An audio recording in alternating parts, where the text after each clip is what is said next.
She's like Forrest Gump. You get to look at each other across the table.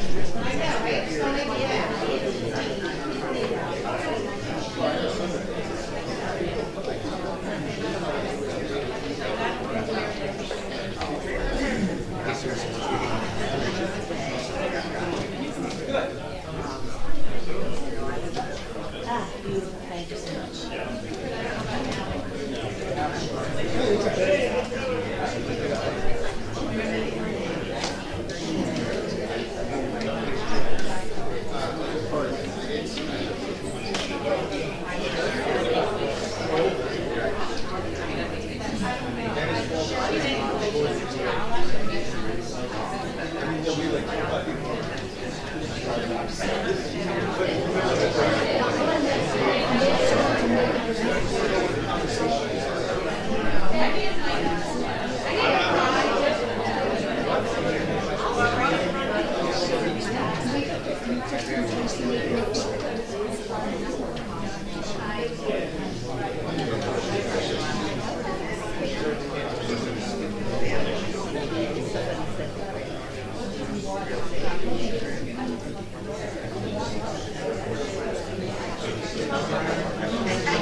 Call this meeting to order, April 15th, 2025.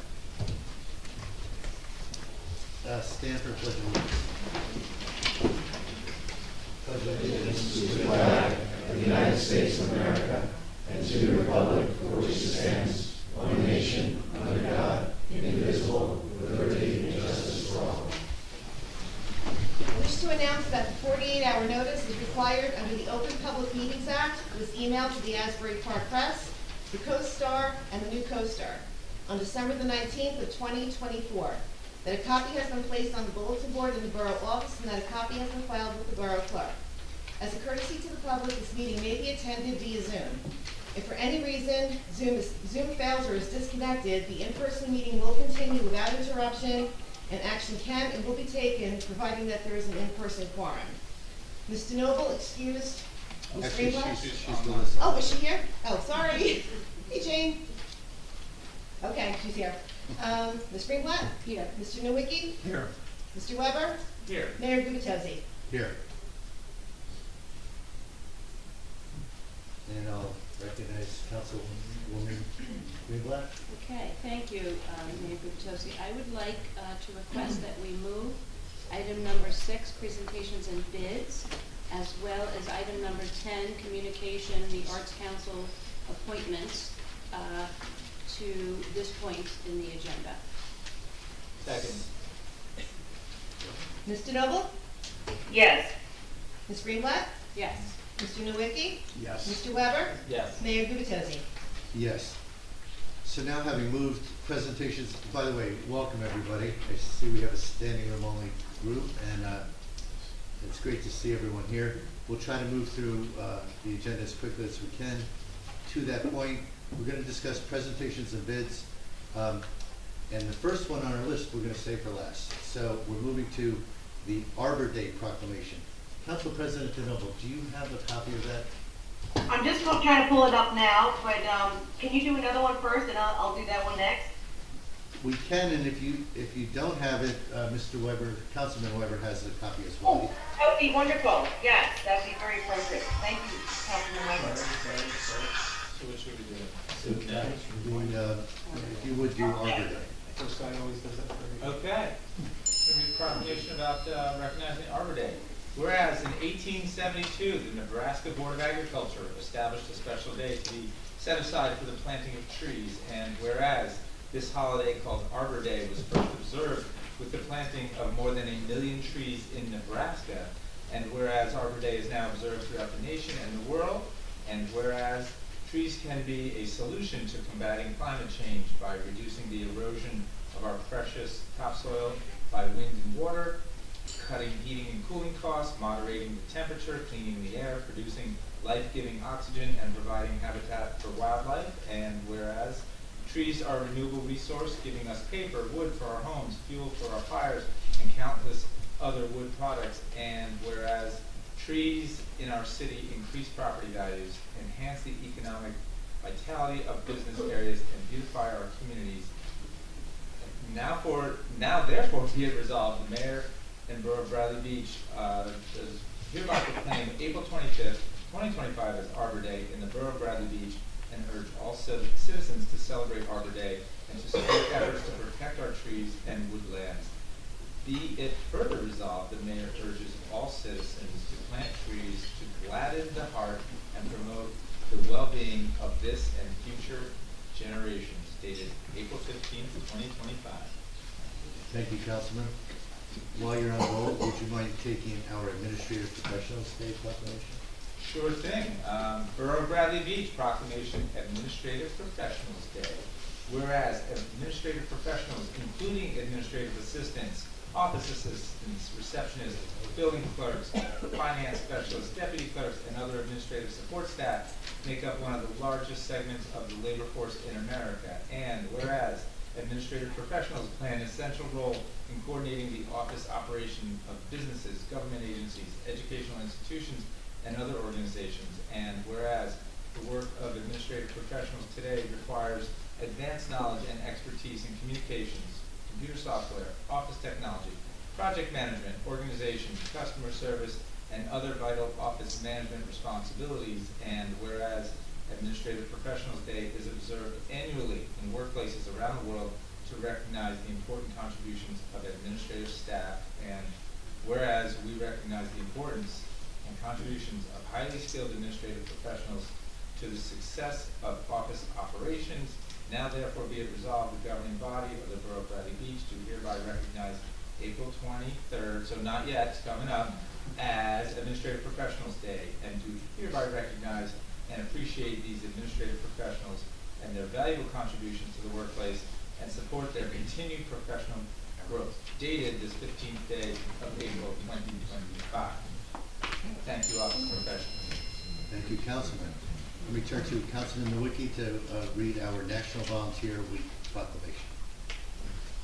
Whereas National Volunteer Week, enacted in 1974 by President Richard Nixon, celebrates the spirit of volunteerism, urging all Americans to seek opportunities to provide service to their community. And whereas the Borough of Bradley Beach is fortunate to have dedicated volunteers who generously give their time, energy, and talents to help make our community a better place. And whereas the work of these volunteers contribute to the quality of life in the borough in countless ways. And whereas these volunteers serve on a variety of boards, commissions, committees, and extends to include many nonprofit organizations. And whereas volunteers also share their time to help with various borough-sponsored events. And whereas volunteering changes the lives of volunteers in a positive way, increasing self-confidence, self-esteem, and physical well-being, offering the chance to make new connections and peace. And whereas the Borough of Bradley Beach recognizes the volunteers are vital to our future as a desirable, caring, and productive city. Now therefore be it resolved, the governing body of the Borough of Bradley Beach does hereby recognize the week, April 20th to the 26th, as a National Volunteer Week, and expresses gratitude to all local volunteers for their tireless dedication and service to the community, dated this 15th day of April 2025. Thank you, Councilman. Now I will read the proclamation we have for National Military Appreciation Month.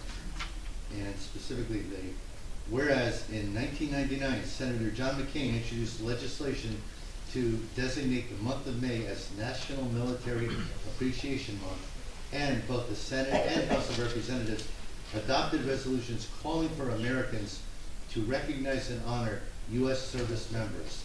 And whereas National Military Appreciation Month, NMAM, is celebrated every May and is a declaration that encourages U.S. citizens to observe the month in a symbol of unity.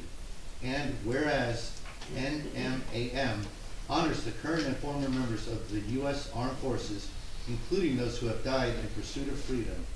And whereas the month of May is characterized by 6 national observances which highlight the contributions of those who have served. Loyalty Day on May 1st, Public Service Recognition Week, May 4th through May 10th, Victory Day in Europe, aka VE Day on May 8th, Armed Forces Day on May 17th, Memorial Day on May 26th. Now therefore be it resolved, the governing body of the Borough of Bradley Beach do hereby proclaim the month of May as National Military Appreciation Month and encourage all citizens to recognize the service of all current and former military personnel and to take part in all national observances.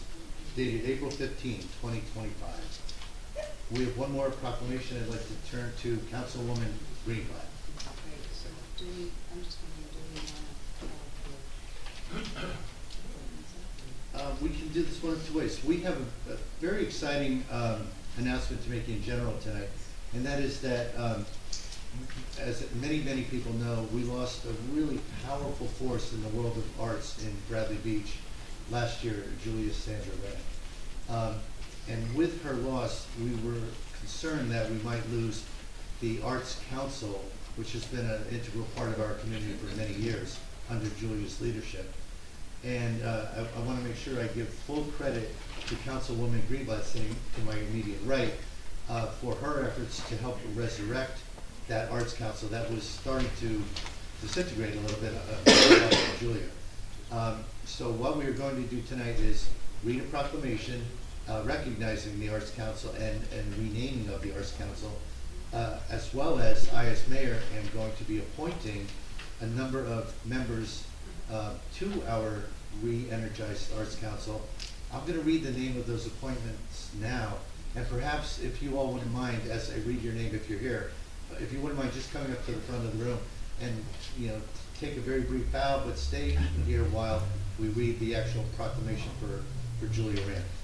So, the Arts Council of Bradley Beach, a legacy to Julia Rand appointments include, and I'm going to read 1, 2, 3, 4, 5, 6, 7, 8, 9, 10 names. Hopefully many or all of you are here. The first person that I will appoint to the newly reformed Arts Council, June Jewell. The second name, Nathaniel Nate Riccio. Okay. The next name, Mia Mustasio.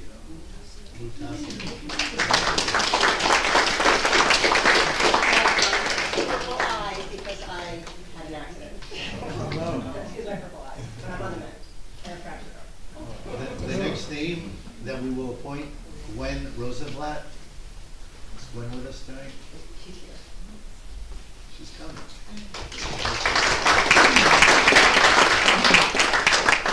The next member, Olivia Miranda.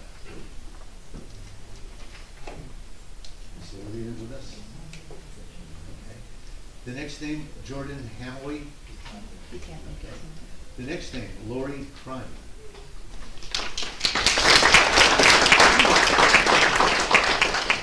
And the next person, Scott Eltringham. Scott Eltringham? He might not be. Okay. The next person, Carol Lester. And finally, Amy Hall, ex officio.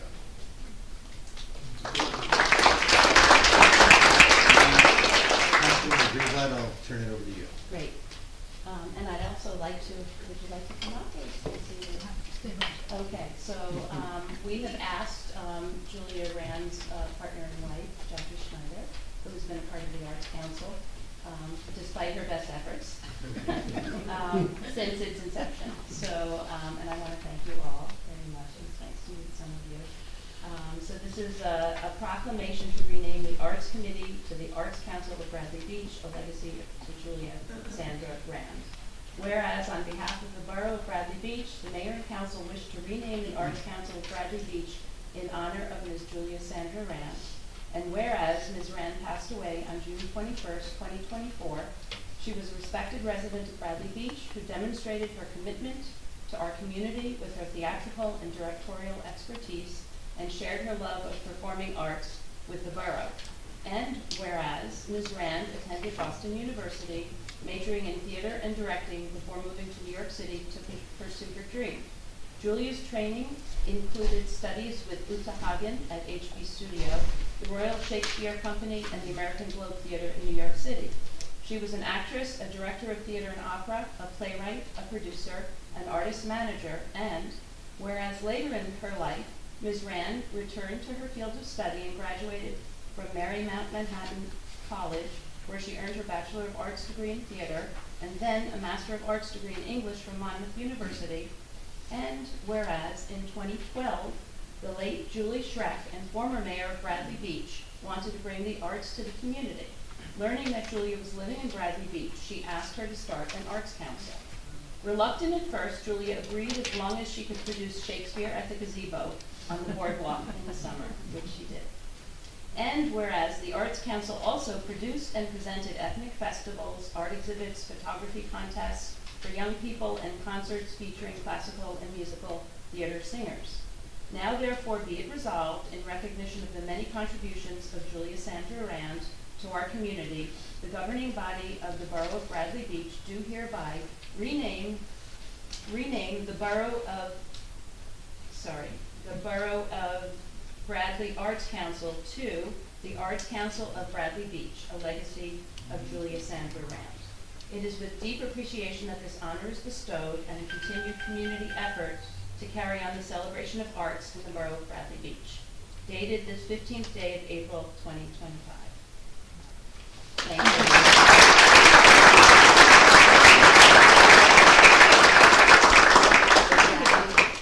Yes, I have a copy. Oh, no, I was going to say that we would get a picture of Jackie. Oh, absolutely. Is that okay? Okay. Is everybody? My phone's dying. Of course I have a phone. Thank you. You didn't bring it. Mine's hidden away, so. So hold on. Well, closer, and he has his phone. It's just temperamental when I go to send it. You stand with you.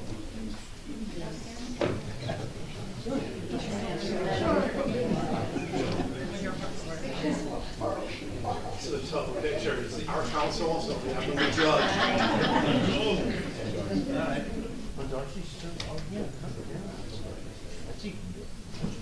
Thank you.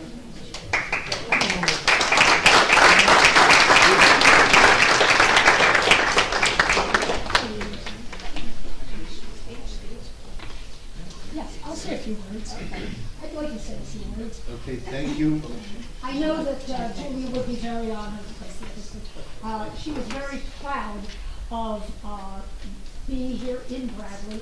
And of course, many of you know that her parents, even Phil Yanowitz, had Phil's Spa on Main Street for many years. Sandy, then known Sandy, I'll tell you the long story of the name change, but that's not important. But she worked side by side with her parents in the luncheonette. But Phil, as you know, at the first sound of the whistle, he would run out, rip off his apron, run out of the store, and go to the fire or the emergency, whatever, and leave Eve with the store with everyone. So this was Julia's way of continuing to work for the borough of Bradley Beach. And I was not going to be involved. This was to be Julia's baby. But needless to say, I couldn't stay silent, and I became the music director for the Arts Council. So it has also been my honor and my privilege to serve the community for those past 12 years. Thank you so much.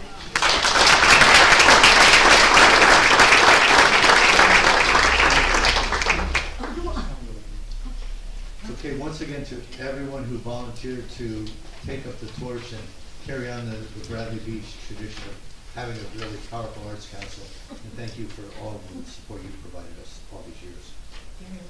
Any other comments? No, thank you so much. Okay. Say, people that are just here for that, if you want to go, you can go. That's what you're here for. That's what we're here for. But I say thank you to all of the council.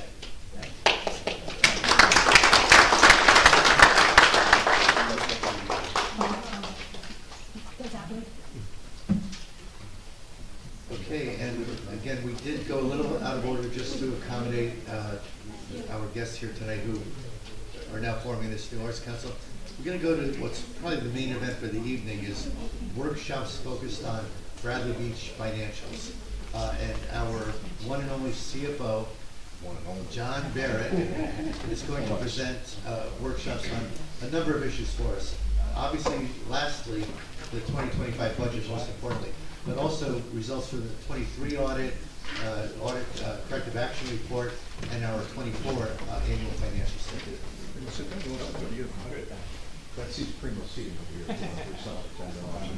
Good evening, Mayor and Council, and good evening, everybody. I am so excited that you all came out for some financial update here at the Borough of Bradley Beach. As the Chief Financial Officer of the town, I come to a lot of different towns, and I've never seen this kind of turnout. So I just want to thank you from the bottom of my heart that the finances mean as much to you as they do to me. That being said, I am here to talk about a few different things. Number one, the 2023 audit, before I got here, was not complete. I'm happy to say the mayor and governing body have a copy of that audit. They're about to accept that audit tonight, in addition to a corrective action plan. And the audit is conducted by outside auditors, independent auditors that come out and do testing and compilation of financials. 2023 was a rough year on many accounts. I'm sure the local media covered those accounts. I'm not here to talk about prior CFOs or companies that were here. I'm here kind of to look forward. And as they always say it in a car, when you look at the difference between your rear view mirror and your windshield, the reason why your rear view mirror is so small compared to your windshield is because what's happening behind you is less important than what's happening in front of us. So I'm going to get you from 2023 to 2025 probably within about 10 minutes. That might be 9 minutes too long for most of you, but I apologize in advance. In 2023, we had an audit that was produced by Bob Oliva and his team. We have 3 funds in this town. We have a current fund, which basically handles police, public works, beach utility, and the sewer utility. The financials that resulted in that were that our fund balance at the end of 2023, which is a calendar year, 12/31/23, was $1.3 million. For a current fund, the beach utility was about $726,000, and the sewer was $1.8 million. That audit resulted in 11 audit comments. And if you're wondering if that's a lot of comments, it is, and that's a problem. So when I got here, we had just done a corrective action plan for the 22 audit, which wasn't done previously for this administration. And once again, a lot of those audit comments were for repeat comments over the year. Out of the 11 audit comments, 9 were repeat audit comments. So those are things that we need to take care of. So that's 23. We are going to have a 24 audit. It's usually performed within 6 months at the end of the fiscal year. So by June 30th of this year, we should have the 24 audit completed, and we'll see where we stand. That being said, the corrective action plan is a little different than what we call a single action corrective action plan. That's for federal government, where you have to put more specifics. Basically, some of the comments were that general fixed assets were not maintained on a current timely basis. We recommend general fixed assets be maintained on a timely basis. The corrective action plan is we're going to do that, but unfortunately this happened in 23. So me standing here and telling you that that's been done, that's part of the process. We're going to make sure in 2025 that we have reporting done for the 24 audit. So that being said, the corrective action plan is in front of you for tonight. That's similar to last time that we did corrective action plan. Okay, so let's fast forward into 2024, a little bit of a better year in so much that as opposed to 23, we're actually able to reconcile the books with greater ease. There were a lot of hand grenades and some other accounting practices and record keeping that was kind of, I'd say, questionable and wasn't at the best practice. In 2024, you had a new chief financial officer, Mr. Ricky Gartz, who I'm happy to admit he's a friend of mine in the business. And he did yeoman's work to be able to get the records from 23 and do the financial. As you remember, just even trying to do the annual financial statement was very difficult, and he did accomplish that. And I'm happy to say that those figures obviously were basically held up to audit, because he obviously took a rough year during 2024. Now, an annual financial statement is an unaudited document. It's a bunch of pages here that was filed earlier today. And in essence, it is prepared by the chief financial officer, sometimes by the auditor, but in this case, as a CFO, this is what I used to do as an auditor back in the day. The annual financial statement has basically a snapshot as to where our finances lie as of 12/31/24. And I'm happy to report that in the current fund, we have an unaudited fund balance of about $2.3 million. The beach utility, closer to $900,000, and in the sewer, a little bit over $1.9 million. So currently, we are in a good position to evaluate what the budgetary needs are for this year. basically looking back at the 24 year. I'm also happy to report that your tax collector did her job, and we have a 98.9% collection rate, which helps things moving forward. So the AFS has been filed. That's a prerequisite in order to introduce a budget, and that's why we're here tonight. The budget process is to familiarize all the folks that came out that otherwise will be kind of bored at the next cocktail party, but you'll be able to tell them the budget process of a municipality, I assure you. So tonight we're going to be introducing a budget. That budget was crafted by the mayor and with myself in conjunction with the administrator to understand what the fiscal operations are needed for this year. The budget gets introduced, and then in a few days, probably by Friday, we'll have this uploaded into the state portal. And at that point, the state portal, also known as FAST, sometimes known as slow, but the acronym is FAST, will actually generate a certified introduced budget that will be turned over to the clerk and put on the website for public dissemination. So please, for those of us in the audience who like to Oprah, tomorrow's not a good day to Oprah that budget. It's going to be here by Friday or certainly over the weekend. Those will be up on the website. In addition to the AFS, Madam Clerk, have you put that up on the website? I did, yes. Great. So actually the AFS for 24, if you want to take a look at it and ask any questions at a later date of me personally, feel free, I prepare it.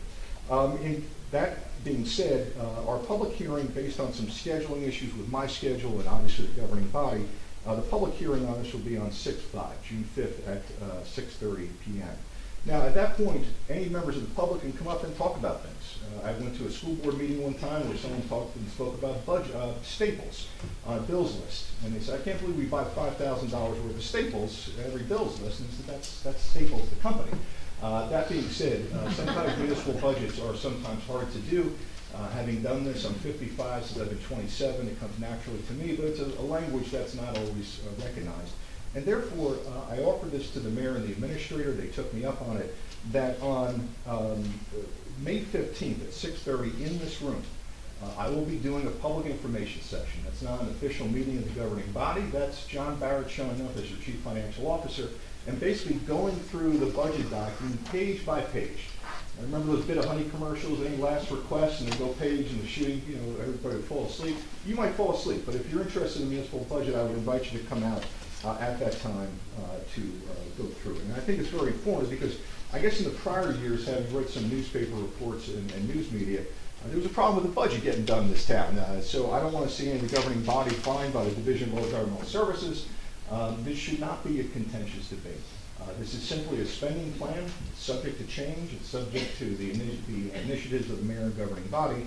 And at this point, the budget that's about to be introduced, it raises the overall budget from $11.4 million. We're speaking about the current fund now. $11.4 million to $11.9 million. Now you say, okay, how does that equate to taxes? Because obviously at the end you want to get a punchline. What's the bill going to be? In this municipality, based on this budget that we've crafted, besides your local library going up by $70,000 in taxation, which is a standard calculation based on assessed valuations, our levy is going up, I'm going to round up to $229,000, which is year-over-year increase. And you say, okay, how does that happen? And why do we want to raise taxes? Well, no one wants to raise taxes. In fact, the mayor has been absolutely interrogating me on a regular basis with his red pen, his accounting background, in order to basically make sure we have a very sharp budget, so that spending taxpayer dollars is very well valued, and we're trying to find cost savings. That being said, we do have, at that $230,000 rounded, we have over $160,000 of additional costs have been pushed down to this municipality.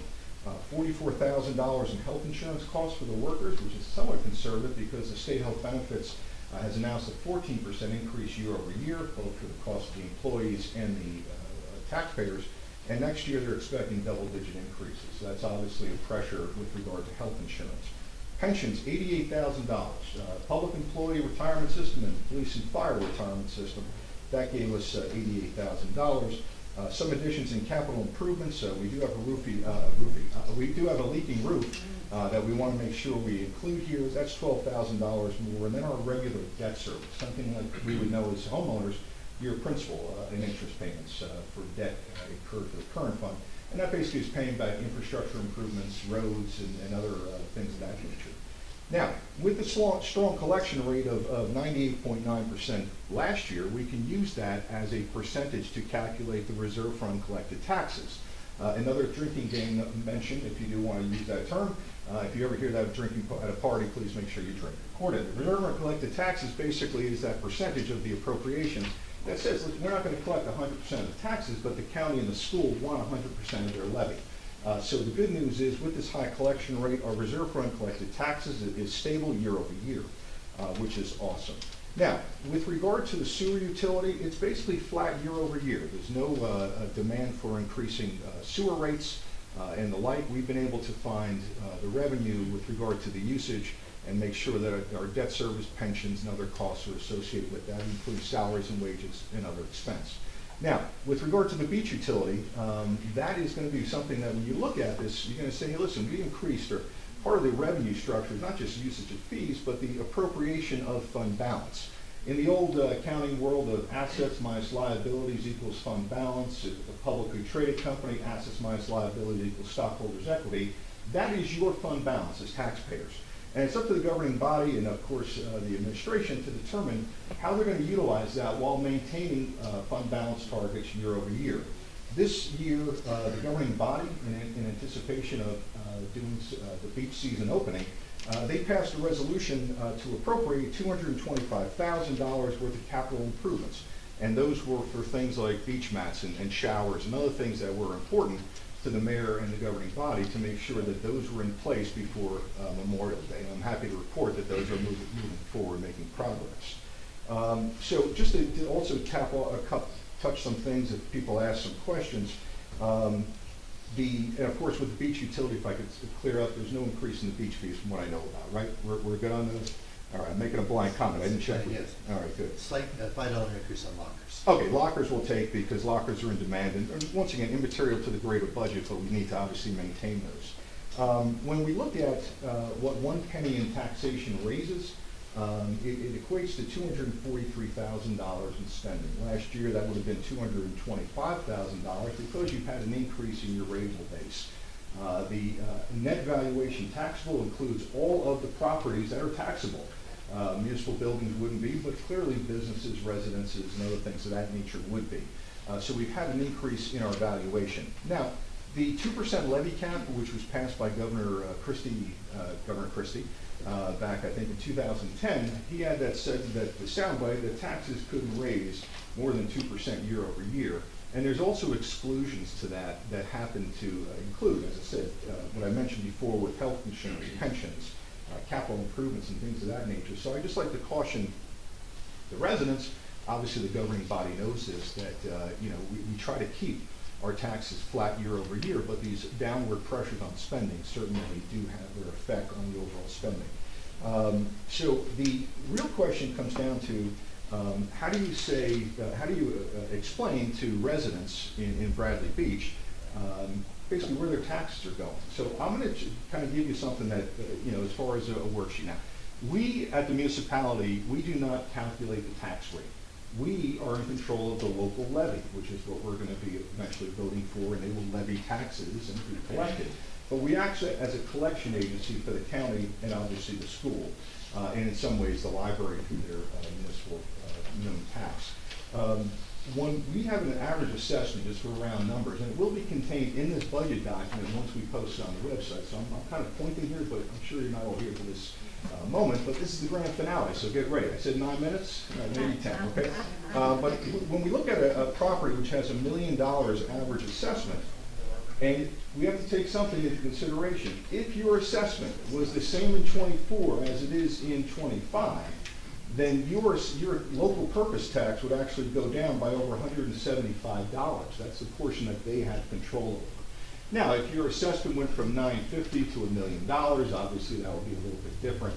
But the state sheets don't give us any kind of flexibility in kind of putting in your average. But as I said, everything else being equal, your tax rate at this point will drop. Last year was 36.9 cents. It's going to go down to 35.1 cents, or down basically 1.8 cents. So rounded up about 2 cents on the taxation. Now, once again, that is a factor of your net valuation taxable. It has gone up. The governing body right now could, if they so desire, but I can tell you I'd be run out of here not only by you but by them. Because of that levy cap calculation I mentioned earlier, they could actually increase taxes over $440,000, which would have been close to a 2-cent tax increase. That's legal. They could have done it with a straight face and said we're living within that 2% cap. But as I said, the mayor kept smacking my pen out of my hand every time I tried to even talk about raising taxes beyond what it is. So that being said, the public information sessions can be very beneficial to the residents who may have no understanding of it. I can assure you today that there is no stupid question. I've been doing this too long. It's a foreign language to some, but if you are interested, if you're coming for a drink of financial water, I might give you a garden hose or even a fire hydrant hose. You'll walk out of here very satiated as far as water. There's a bathroom outside I would offer to you, but also I hope that it, there's no commercial clother. Cy Sperling. My mother used to listen to a WOR radio up in New York. And there was this guy came on his own, Cy Sperling. He goes, an educated consumer is our best customer. And that's what I want to make sure you as the governing body, obviously, I brief them and they're absolutely on top of things. And also any members of the public that say, hey, what does the municipal budget look like?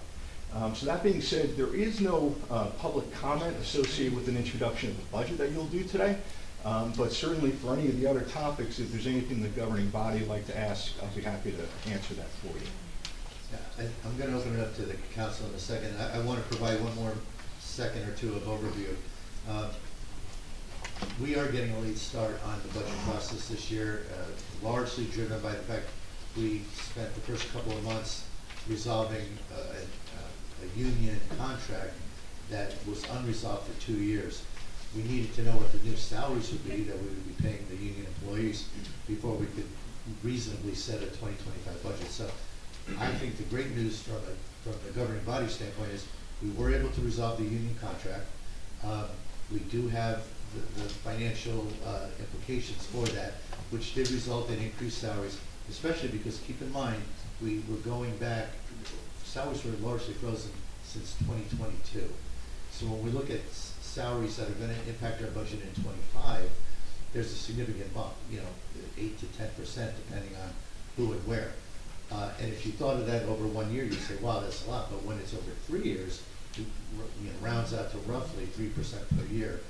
Nonetheless, we have to absorb that in this year's budget process. So a lot went on. What I want to make sure I point out for the benefit of our residents is that led by our Chief Financial Officer, Mr. Barrett, we had a very open and very aggressive process in which the council had 5 or so days to review the very first draft of the budget. Had questions. Mr. Barrett made himself available to council members individually. They asked more questions. We bumped some numbers up. We bumped other numbers down.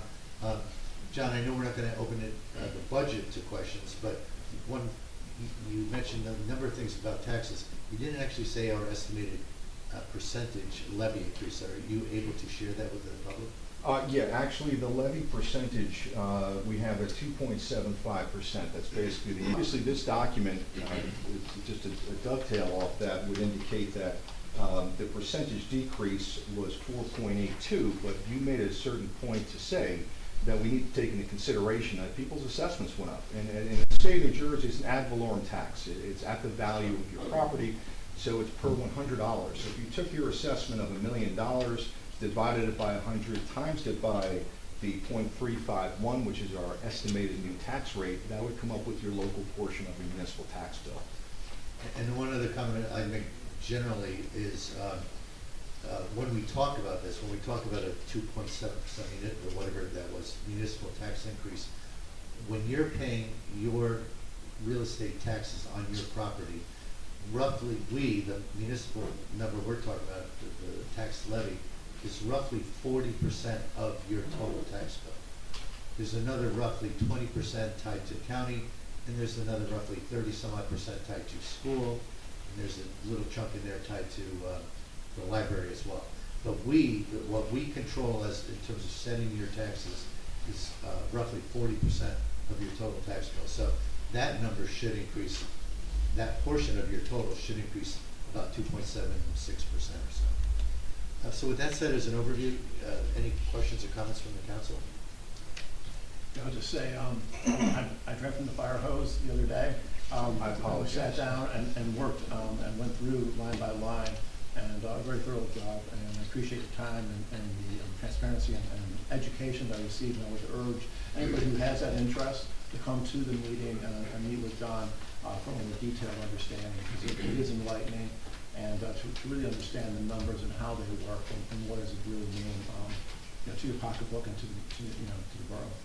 So I just want to appreciate that time spent.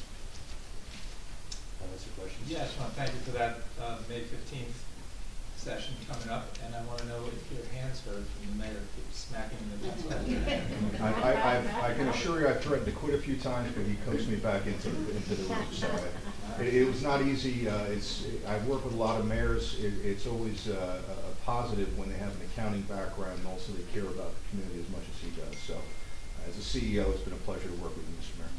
Well, thank you. The CFO tried to limit me to 30 questions, but we negotiated that I could roll up multiple questions into one as A, B, C, D sub-questions. So thank you for that time. Another person who did some hand slapping of me was Council President DeNoble. She saw this number that began over 3%, which I felt we had done a pretty good job working that number hard. And Council President got us down what turned out to be another almost full percent. So, Jane, I want to tip my hat to you as well. Thank you. I also wanted to thank Mr. Barrett for all the time you took with us as we went through line by line of this budget. It was informative and instructional, so I very much appreciate it. I wanted to throw two questions out to you. Sure. What percentage of the budget is fixed, and what percentage can you control with fiscal prudence? So, I don't have those exact percentages if you had sent me, but yeah, I'm going to give you some generalities. So when we look at debt service for a municipality, that is non-negotiable.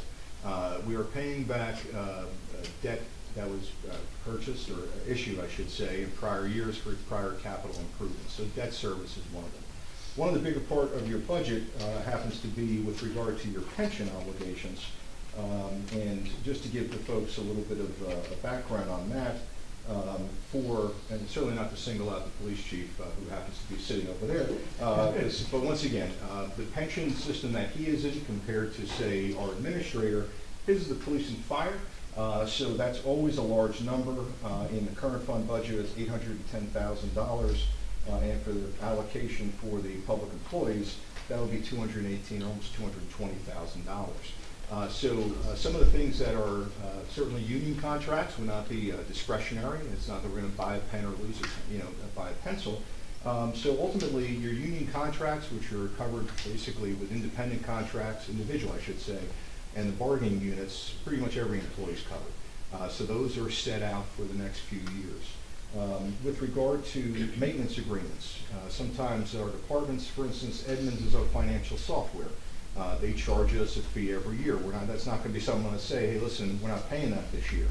So the reality is when you hone down, there's very few category maintenance and things of that nature where S&W or salaries and wages is the employee salaries across the town. Great, thank you. And one other question. I'm actually going to add that to his question. He's at 30 right now, just for the. I think I exceeded the 30 yesterday. It's all good. Can you explain very briefly where the net revenue from the sale of 319 Lorraine, the site, and the artifacts, where it goes and how it can be used? Because Sure. That's going to be happening this year. Right. So let's take a look at that because I remember this gentleman here asked me that question my first night. We were talking about the half-hour presentation on 6 pages of a debt statement. So I don't know the exact specifics, so let's use some roundabout numbers. So there was a capital ordinance passed to acquire and demolish that structure, and obviously that is going to take place based on future progression. So there was debt service associated. You were to incur, say, another $500,000 with the cleanup costs and other things of that nature, and then you sold it for $3 million. So we have $3 million as a revenue with $1.5 million as a total expense. Once again, those numbers out of my head right now. So when you do sell that property, the first thing you're going to need to do is retire the debt associated with that property. So you borrowed money and issued debt, we got to retire that with the $3 million. Now, say the 1.5 million net in this example, some municipalities in the past would have taken it as general revenue. Hey, it's revenue, all of a sudden fund balance goes up by $1.5 million, and elected leaders will beat their chest saying, hey, look what we did. But the reality is this, that when we do receive that type of money, we have to reserve it on the balance sheet as reserved for sale of municipal assets. It then becomes a policy decision. Now, I'm not going to say you would do this, but let's say a new governing body were to see that reserve, they can say, hey, listen, let's reduce taxes by $1.5 million, and all of a sudden you have a decline in your tax rate, and everybody, does the happy dance. And then next year you realize that was one-time revenue that can't get replaced unless you start selling buildings, and that's now not your new business, right? So my suggestion to the mayor and the governing body, and certainly the administrator, is that once that net reserve shows up on your balance sheet, if it comes out to 1.5 million, it's prudent for the governing body to kind of use it as a tax stabilization fund. If a penny on your taxes is close to $250,000, then maybe for the next few years, maybe 6 years, you might include a portion of that revenue into the budget and basically offset. But once again, to do that EKG of where your tax rate goes up, your tax rate goes down, I'm all a proponent of slow and steady wins the race. I'd like to see that because obviously I just showed you $160,000 outside of any kind of contractual obligations that has risen your expenses year over year. So that's really where you have the options. And that really becomes a policy decision between you and the mayor as to how you want to utilize that. My advice in public and in private was keep it as a tax stabilization fund. It's not titled that on the balance sheet, it's the reserve for sale of municipal assets. But utilize that over a period of time when you do have, say, big increases. I'm not getting political here because I don't pay your taxes and I don't live in town, but when we look at the federal government and certain things that are happening with tariffs and cost of goods sold, and gasoline prices a few years ago spiked, and there was no relief in the cap calculations for that. So once again, if there are any kind of hard material costs that are fluctuating due to incoming tariffs or anything of that nature, that's maybe when you take a look at that and say it might be prudent to start using a portion of that in order to mitigate taxes. And once again, repay the money's not going to go anywhere. It's going to be in your coffers. You're going to be earning interest on that 1.5 million in that scenario. But once again, how you deploy that money, I would advise you to do it over a thoughtful period of time. Thank you. Okay, John, any questions or thoughts? Okay. John, as you mentioned, we won't be taking public questions or comments about the budget. Introduced budget, correct. That's not for tonight. Right.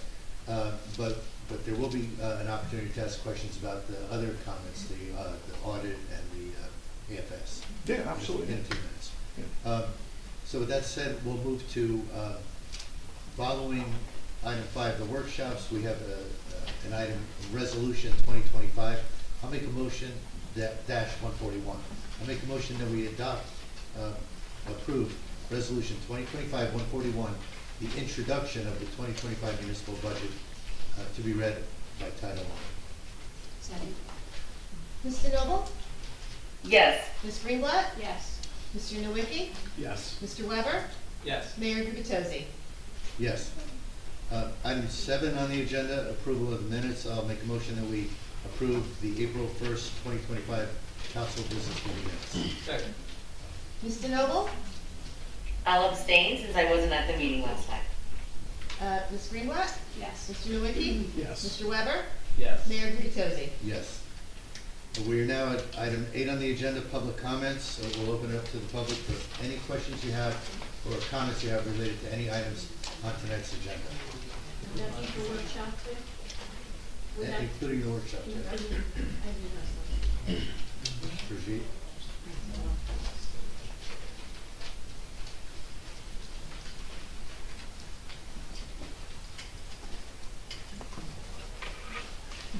Brigitte McGuire, 6 Brinley Ave. I had some questions after reading through the 2023 corrective action plan.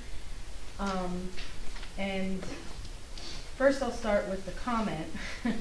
It was nice to see that all the cash reconciliations were there. I have to say, it was mind-blowing to see Provident Bank had 23 accounts, Kearney Bank had 6 accounts, and PNC had 15 accounts. And I wanted to ask the CFO, is it normal for a municipality to have so many accounts, but also in so many different banks? I have to get on the microphone, so Okay. I gotta nudge you to the side one second, I apologize. That's okay. Every bank account that we have, say at Provident Bank, there was a migration from PNC prior to my arrival, so there's a few dollars left in the old accounts that we're trying to clear over. But yes, every bank account is associated with a fund. So whether it be sewer operating, sewer utilities, sewer capital, general capital, the beach, utility. So there's a number of accounts, and what stinks about that is I gotta reconcile them, so I'm not too happy about that on a regular basis. But when you were to commingle funds, say you would say, listen, I put all in one general bank account, it becomes a reconciliation nightmare. Red Bank many years ago, I happen to know the CFO there, so you'd have to look up, I won't say his name, but he thought it would be a good idea to do that, and they couldn't unpack what happened during that year. So right now, I would suggest that while we have these other 2 accounts at PNC and what was the other you mentioned? Provident? Well, Provident we're keeping. Kearney. Kearney, yeah. So those are the ones that we are actually migrating away. The majority of our transactions are at the Provident Bank. Okay. So that's pretty common. Like I said, that's a direct answer to your question. Okay, thank you.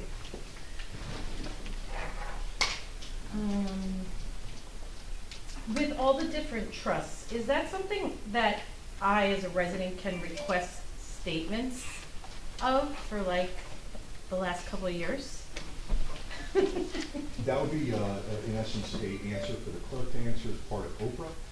In the annual financial statement on sheet 9, you will see all of the accounts listed, their amounts. I don't know any hesitation on that, but I would offer to you this. Oprah requests are obviously time consuming, and sometimes people want it, and not you, because I don't know you, I've never met you. I'm going to talk about any town elsewhere than Bradley Beach. Okay. But sometimes we have residents who will just Oprah records for the sake of harassment, for the sake of a power trip, being disrespected in public at a council meeting, like, hey, screw you, I'm going to Oprah your whatever, okay? I would offer to you that if you have any questions with regard to the accounts, give me a call. I'll be happy to walk you through. We have them all in PDF. Certainly be happy to share them with you. But as I said, the outside independent auditor is also obviously looking for irregularities. Okay. You know, those type of things. So Yeah. rest assured that whether you have either met before or anybody in this audience, that you have an outside counsel, Bob Oliva and his team, who have confirmed accounts, have proved out the deposit and transit at the end of the year, reconciling checks. You have somebody already doing that for you. So if you're looking for data as far as what our balances are, I'll refer you to the AFS, which is currently online, which will have all the trust fund balances, snow Yeah, I went removal, through all that good stuff. Yeah. Right? So if there's any questions, feel free to call me or email me at the CFO email address. I would love to help you because I got to tell you, this wonderful clerk over there, let's just say she does a lot of work and a lot of over. So I always like, you know, sometimes I had a resident who operated all the legal bills in the town, and I went to meet him at the clerk's office. I said, well, can I help you hone this in? He said, I just need this one vendor. I'll come back in 5 minutes. Here you go. But once again, I would hope that give us a call first, me a call directly, open and transparency. You know, it's not. I have no dog in this hunt. I appreciate it. It's not something we've been used to having, so that's why I'm asking these questions. And that's also the reason why I suggested to the mayor and governing body, as well as the administrator, to have that public information session, because whatever confidence been shooken up here over the years, it's not going to continue under my watch. Okay. I started out as a governmental auditor for municipalities and school boards. I was solicited by the state to go into distressed cities. I got assigned to 2 distressed cities independently as an auditor, as a CFO, and got them out early because you just can't fudge the numbers. You got to be transparent. Great. And both those towns I didn't live in, so I was happy to. Thank you so much. And let's see. When, this might fall under one of the same answers you just gave. When we look at these old expenditures on, like from the AFS that's up, is that 2024? Correct. If you look at expenditures on there that are questionable, are you able to get receipts are you able to see the receipts so that if I did call you to ask you what, like, where that went? Are you able to help me Yeah. figure that out? Yes, my mother said never answer yes. So the answer is yes. So our Edmunds software has some capabilities. If you were to really look at it, once again, I would invite you to that budget session when I do. Yes, I'll do Because that. I'll make it broad. I'll make Okay. it as, covering a few different things. But ultimately, the annual financial statement has summarized expenditures. The budget document actually shows what was paid or charged last year. So cash out the door, open purchase orders, every single dollar that comes in and comes out of this town either has a purchase order or a deposit receipt. And those are reconciled on a monthly basis. So if you said to me, hey, listen, I want to see, every expenditure in the animal control trust, I would ask you what years you want to do it. And it easily, based on the Edmunds software, we have up to 9 years before they purge it and put it into another server, whatever they call that. All those records are preserved as permanent records. But for the last 9 years, I can go into my office right now and run you an expense detail report of anything you want. Okay, so I guess I'm not questioning what you'll give me, but do you think you'll be able to provide that from what you're seeing in 2023 and 2024? So Here, like what happened and Sure. So are you asking me for, and I apologize, I never met you before, right? Say it to everybody. Turn around and tell me I never met you. Is this We the never setup? met before. All right, good, excellent. You never even heard my name. But ultimately, any kind of expense detail, I can acquire with regard to Edmunds. Okay.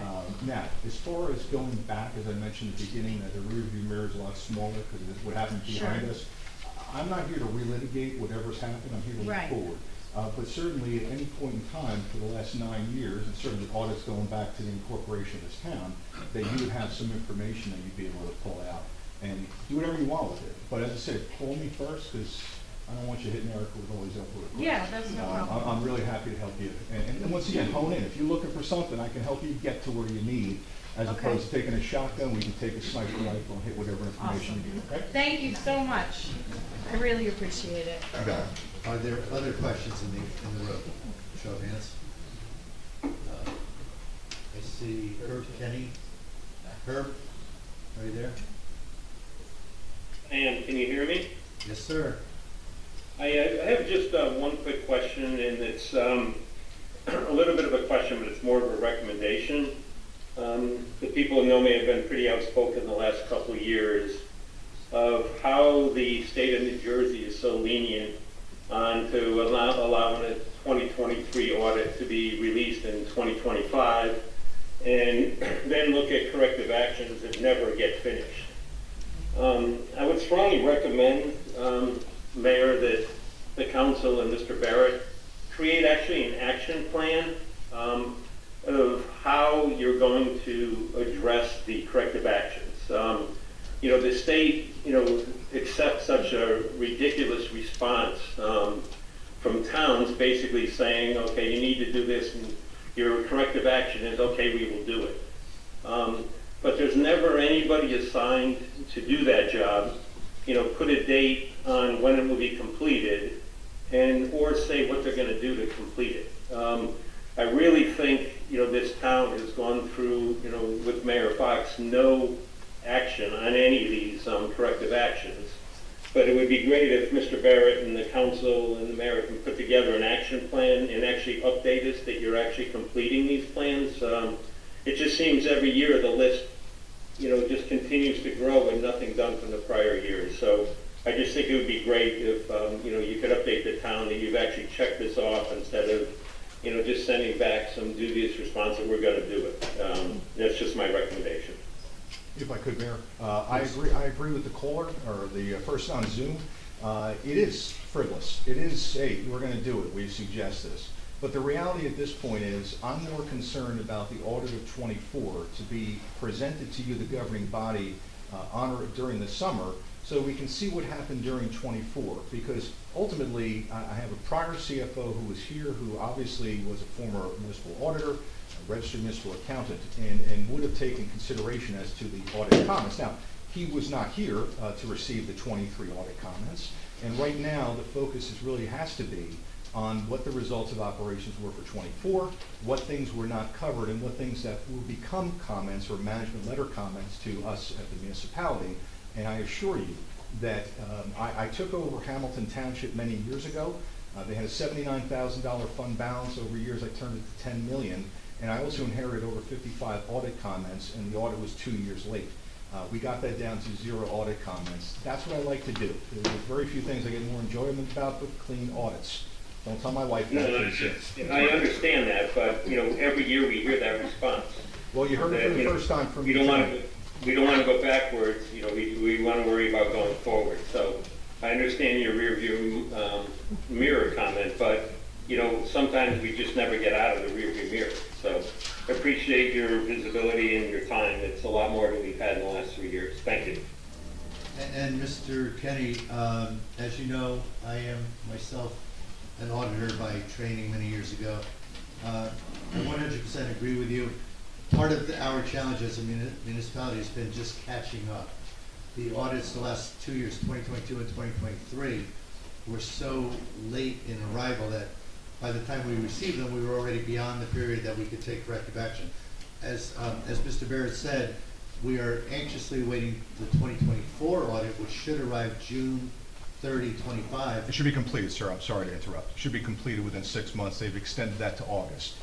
So I would hope that during the end of the summer, we are preparing, giving them the financials in the meantime, and encouraging them to get here to kind of make amends for these delays that have happened in prior years. And we will, as a governing body, make that commitment that we will have specific reporting out as to what actions have been taken. We want to get to the point Mr. Barrett described of having 0 audit comments in the subsequent years. Any other comments or questions? Yes. Hello, good evening, everyone. Luann Bartlett, 312 Main Street. And here we are. I was here 2 months ago, and 310 Main Street is still not settled. So I want to know how you can put forth a resolution when you have a court case against them pending. Can you answer me that question? Can anybody answer me that question? What resolution are you specifically? You have a resolution on the docket tonight. Oh, I'm sorry, you said 310 Main. Yeah, 310 Main. Okay. That's Darcy's. Mm-hmm.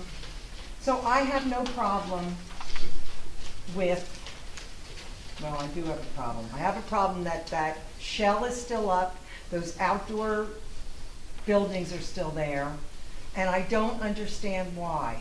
This is having a substantial financial impact on all the businesses on the 3 and 200 block of Main. And you obviously don't care about us. You're showing special preference to one business, okay? Now, I do know that you couldn't spot zone or whatever it's called, and you lumped in Marandolas and Uvas, and it says right here that Marandolas can serve food and beverage in certain parking areas. And it says the same thing for Uvas. But in Darcy's, it says the whole parking lot. How is that possible? You're breaking your own codes. He doesn't have a handicap parking place there. What else? It just goes on and on. You are in violation for the ADA compliance. You need a handicap parking space. Am I wrong, sir? Because you could tell me if I'm wrong.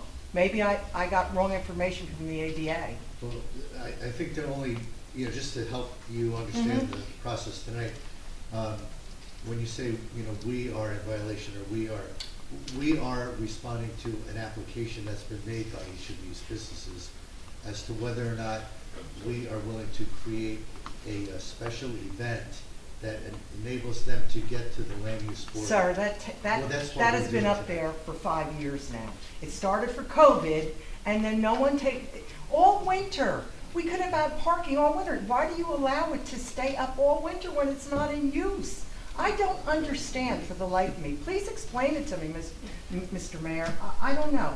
And one another thing was, last Saturday or Sunday, I'm in Bradley Beach, and the staff is parking their vehicles under the tent.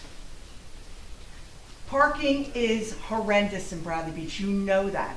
And I said it before, 2 months ago when I was here, you weren't here, Mr. Mayor, I said, you want to put it up in the summer, put it up in summer. I know a lot of people don't agree with me, but for summer, yes. But why is it sitting there all winter and not being used? And my business is suffering. You could come look at my books, Mr. Auditor, because my business is suffering, and there's a bunch of people here that their businesses are suffering for it. I am down. Okay, so can you help us out? Why are you showing special preference to one business? Just answer me that question. First of all, we haven't voted. Secondly, we're not showing special preference. Okay. A business made an application and they applied for parking, another applied for the back of their building. Okay, I'll rest it there, but the other thing I'm gonna ask of all 4 or 5 of you, hi Jane. Jane, always like Jane, she's a fair person. I wanted to poll everyone and say, do you think this is fair? The inequity and the unfairness to the other businesses, all in Bradley Beach, is not fair. Can I poll you, Jane? Do you think it's fair, what's going on? I think right now it's comments and. Okay, okay. We'll So vote. my last comment is, please, I know I'm upset, but it's been going on for years. I started this thing in September with emails to all of you. I think you weren't there maybe, sir, and you two weren't there. But I started in September because I knew in November it was over, that they were gonna take it down. So I ask you not to vote on Darcy's tonight. You can vote on Uva's because they're only using a couple parking spaces. You can vote on Marandello's because he's in the back of his building. But do not approve Darcy's. It's not fair. Can you let us make some money? Thank you. Thank you. Other comments? Yes. Enough is enough. 5 years. My name is Dr. Bill Grill. I own 318, 316 Main Street, Bradley Beach. My family has directly owned property since 1920 in Bradley Beach, so I know Bradley Beach well. Main Street is a vibrant area, but if you don't have parking, the area is going to go downhill.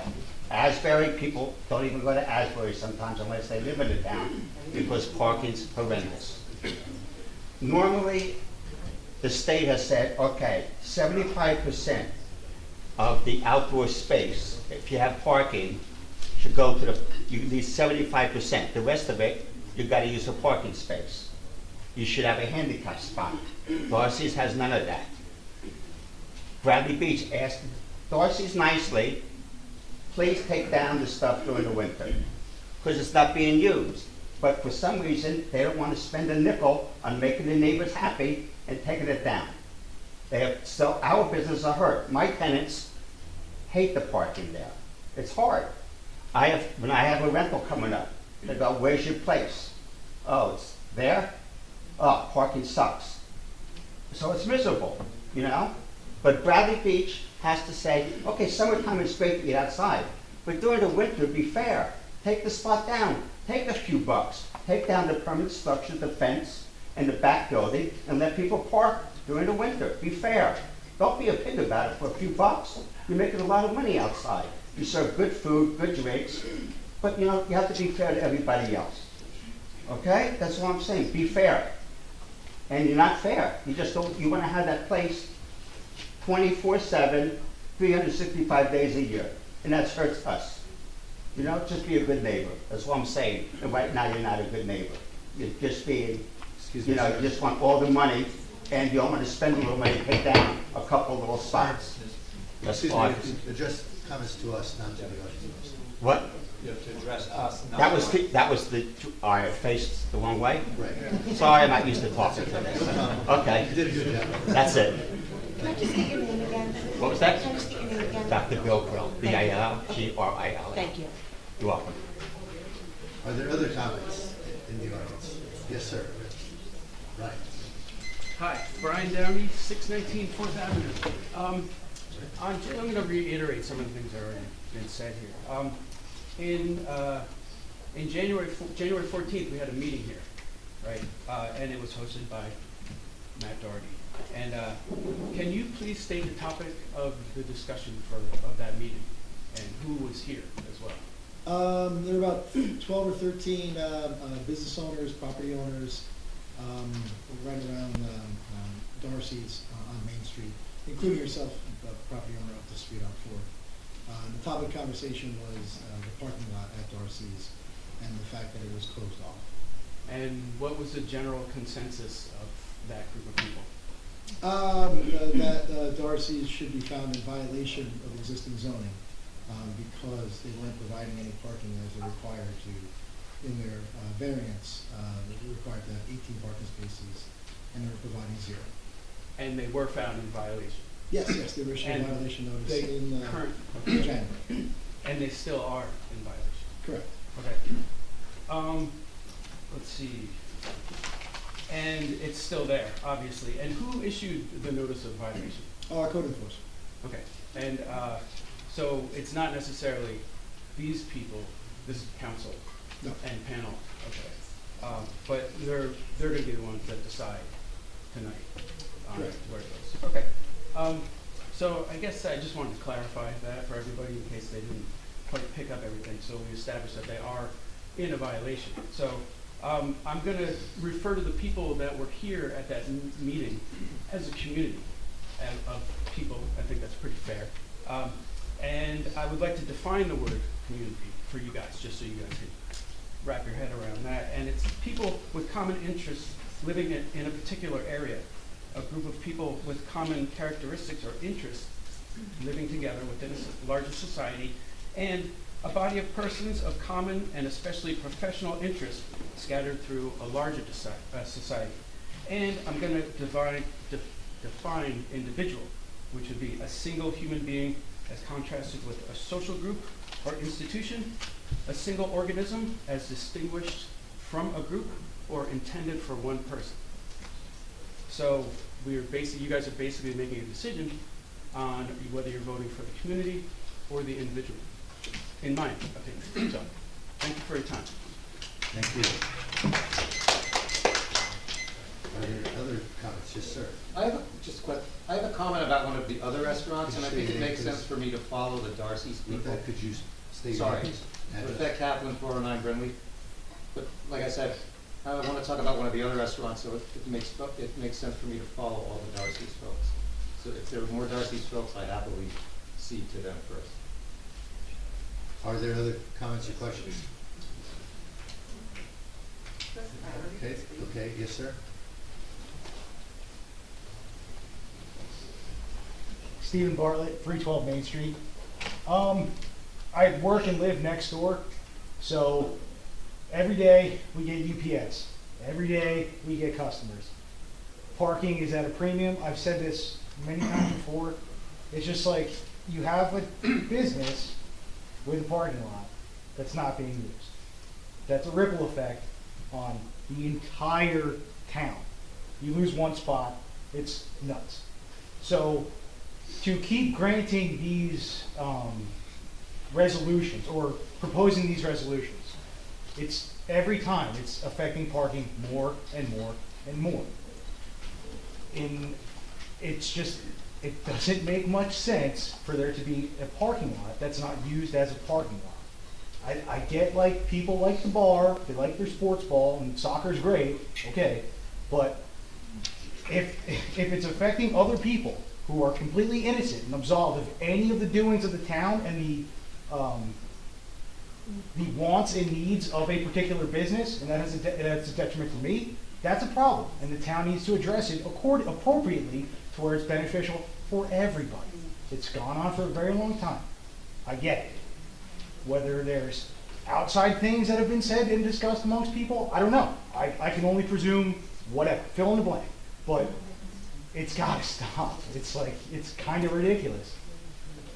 That's all. Balls in your court, guys. Thank you. Other comments? Show of hands. Yes, sir.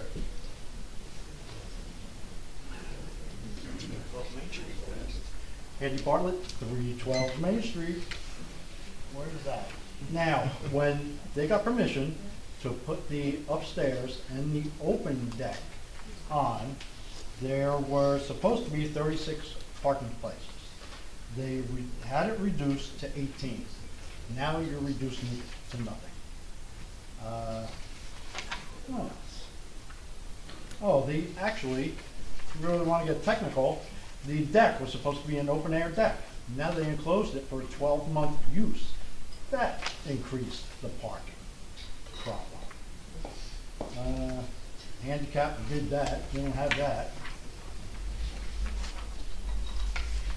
Yeah, and the outside deck was supposed to have a maximum of 3 tables with 4 persons each. You go up there, count right now, there's more than that up there. So they're getting away with that. They're just increasing their occupancy and taking away the parking. That's all. Thank you. Thank you. Alice Martin. Okay, just looking, anyone else in the room? We'll come back to you with that. Again, I'll follow all the Darcy's folks. Alice Markin?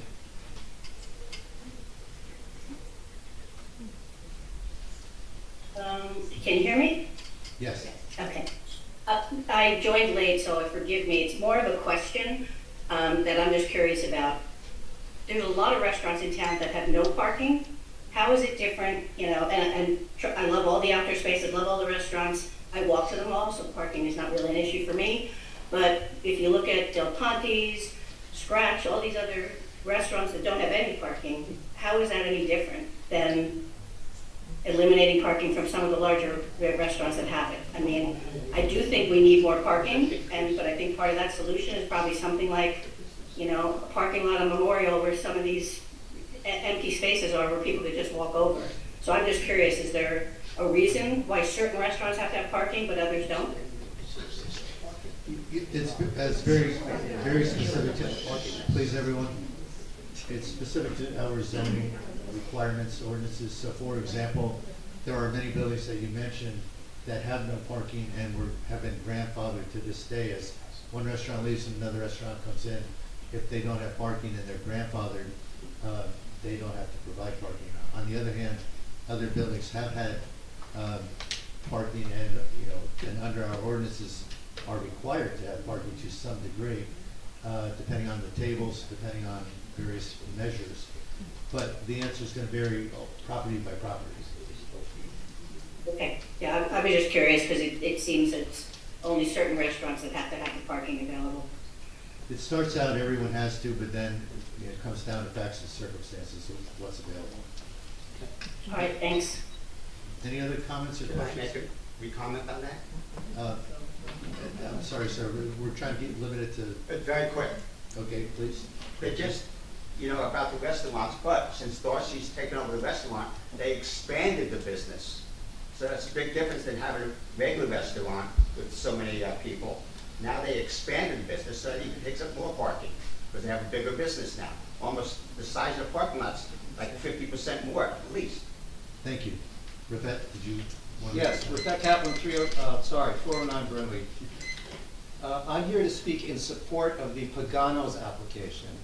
And I very much hope that the very legitimate questions that have just been raised about Darcy's, I'm familiar with them. I have friends who live next door. I know the problems there. I just hope all of that doesn't cast a negative shadow over the Pagano's application. For those who don't know, the Paganos came to Bradley Beach 40 years ago. I know because I had a rental house around the corner. They kept me alive that summer. I'll spare you that story. They have been integral and critical to the development of the restaurant business in this town. To me, they're an example of how you do everything right in this town. The space that we're talking about, I was surprised to see that this is listed as a parking issue.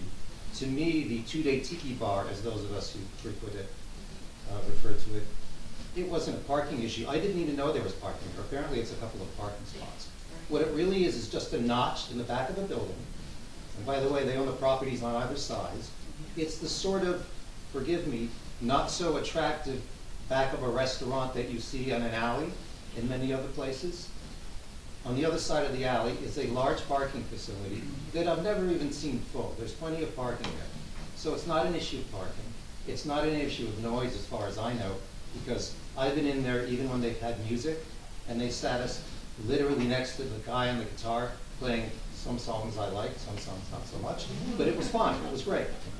So to me, rather than penalize them and say, you can't have this, I think he should be commended. I think he should get an award for turning around a space. In a way that I've never seen one do.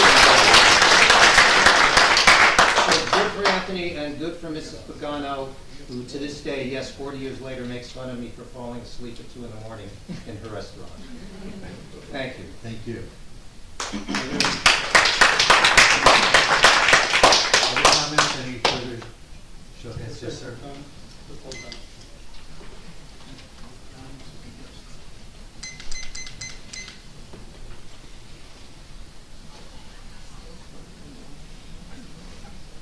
Paul Ebert, 506 McCabe Avenue. Everybody's questioning about the parking, and the one business in town is closed from Halloween until Memorial Day, or maybe a little earlier. And they put a chain across the parking lot, and there's about 30 parking spots in that lot. That could probably be used for other people, businesses, and nobody complains about that, and that just blows my mind. That's a comment I want to make. Thank you.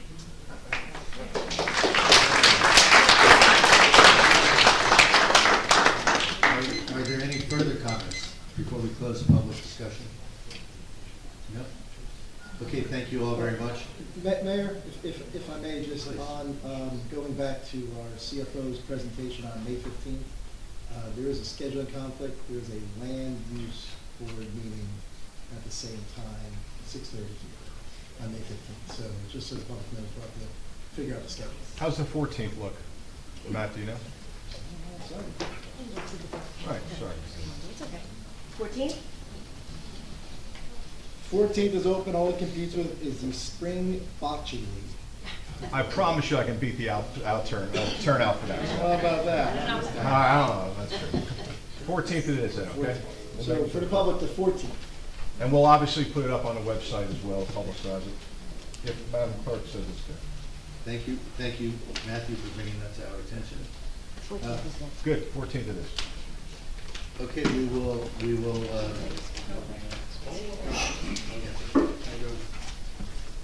Anthony Pagano, 800 Main Street, Bradley Beach. Again, I'd like to thank you all for having this meeting today. It's really important to us as business owners in town, and been here for a long time. As stated, 40 years now in Bradley Beach. To have this meeting tonight, it's necessary, and we appreciate it all. We would like to get set up for the summertime, make sure that we could hire people to work in the outdoor dining area. We've been in town for over 40 years. That's what it comes down to. We've been here, we've tried our best. It's not saying I'm better than anyone else, it's not saying that I've done anything more. It's just that I've been here for a while. We only look for the good. We only want to keep improving the town. We have a great little area back there. It doubles as a town square, obviously. People go there to meet. They meet their neighbors. They didn't even know who they were a couple minutes before that. They enjoy themselves. They have dinner. They usually walk home or ride their bicycle.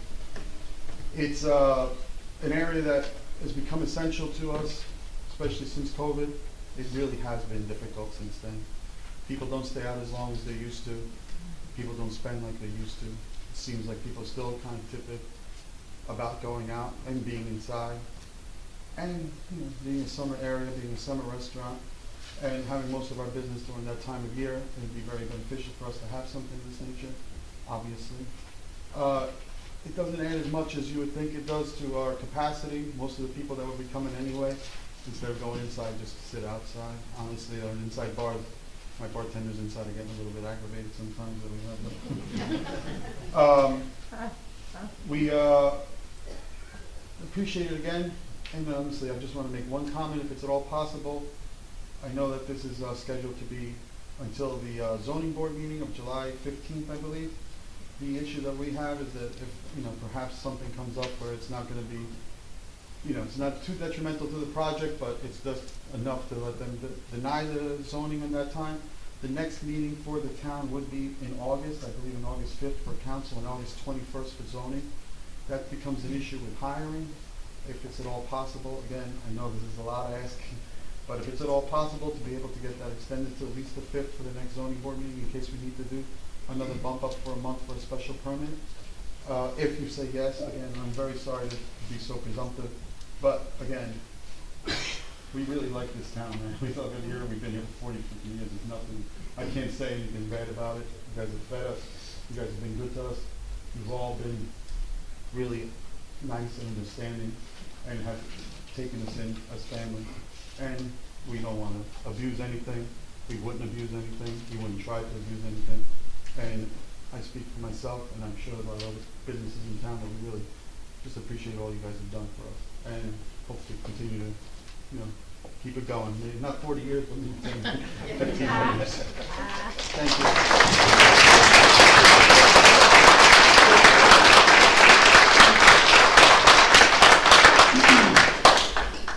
I will ask once again, are there any other questions or comments? Anyone out in the hallway back there that wants to be recognized? Anybody in the hallway want to talk? I just wanted some clarity. What business, sir, what business are you speaking of? Uber restaurant. Uber, okay. The story sounded very familiar to the Darcy's situation as well. I was a little confused. You know, I mean, it serves as a town square. People go there and meet, people go there and enjoy themselves. People go there and have dinner. I don't see I see a lot of similarities between the two. I think Sir, we can all. get your name and address, please. My name? Yes. Sure.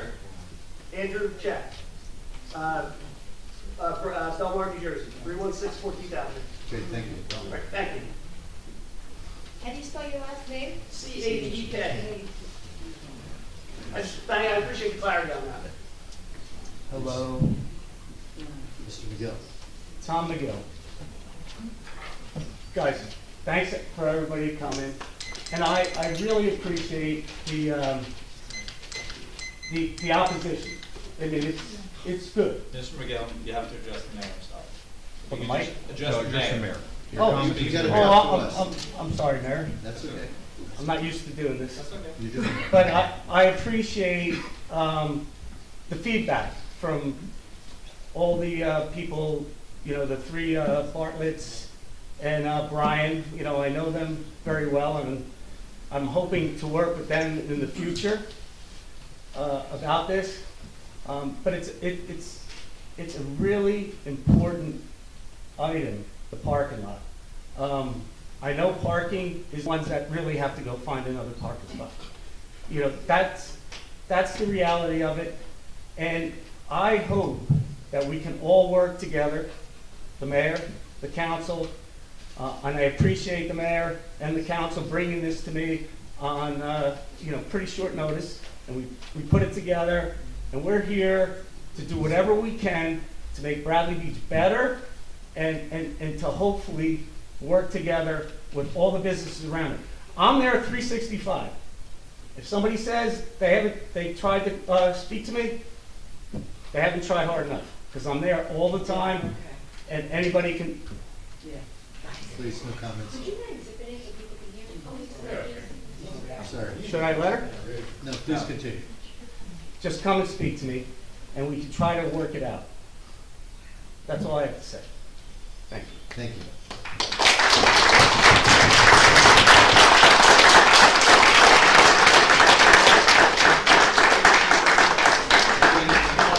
Any other comments back outside the room that want to raise a hand that I can't see? Are we good? Okay. In that case, we will close public. Is there? Okay, go ahead, please. No. Nice try. A for effort.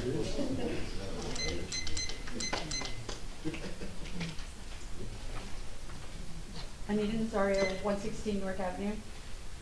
I'm here on behalf of UVA. We've all celebrated many great occasions together at UVA. And to clarify, the space that the tiki bar at UVA takes up isn't parking space.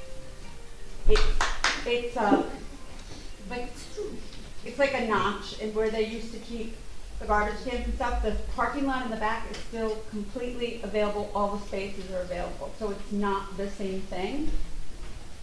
And losing the tiki bar would be a disappointing thing for us for the summer. So, yeah. That's it.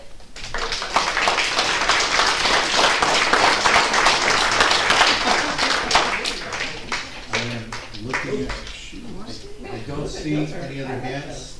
They're better than yours. Going once, going twice? Okay, we are going to move on to ordinances, item number 9 on the agenda. We have an introduction tonight for ordinance 2025-14. It's an ordinance amending Article 7, Arts Committee of Chapter 24. Okay. The Arts Committee of Chapter 24 commissions and committees of the borough's revised general ordinances to rename the borough's Arts Council in honor of Julia Sandra Rand and adding alternate members to the Arts Council. Is there comments or conversation? I just want to share that this is really to update where we're going with the Arts Council. With 7 members, we've added 2 alternates and 1 ex officio member. So and of course the renaming of the Arts Council. Thank you. Any other comments or questions? For the council? Okay.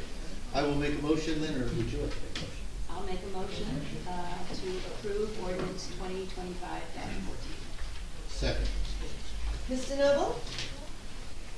Shauna, I'd like to thank you so much for all your work on this. This is a wonderful thing. Yes. Ms. Greenblatt? Yes. Mr. Nowicki? Yes. Mr. Weber? Yes. Mayor Gubitosi? Yes. Okay, there are no ordinance adoptions tonight, and we've already covered item 10 on the agenda of communications, so we'll move to... You have 15.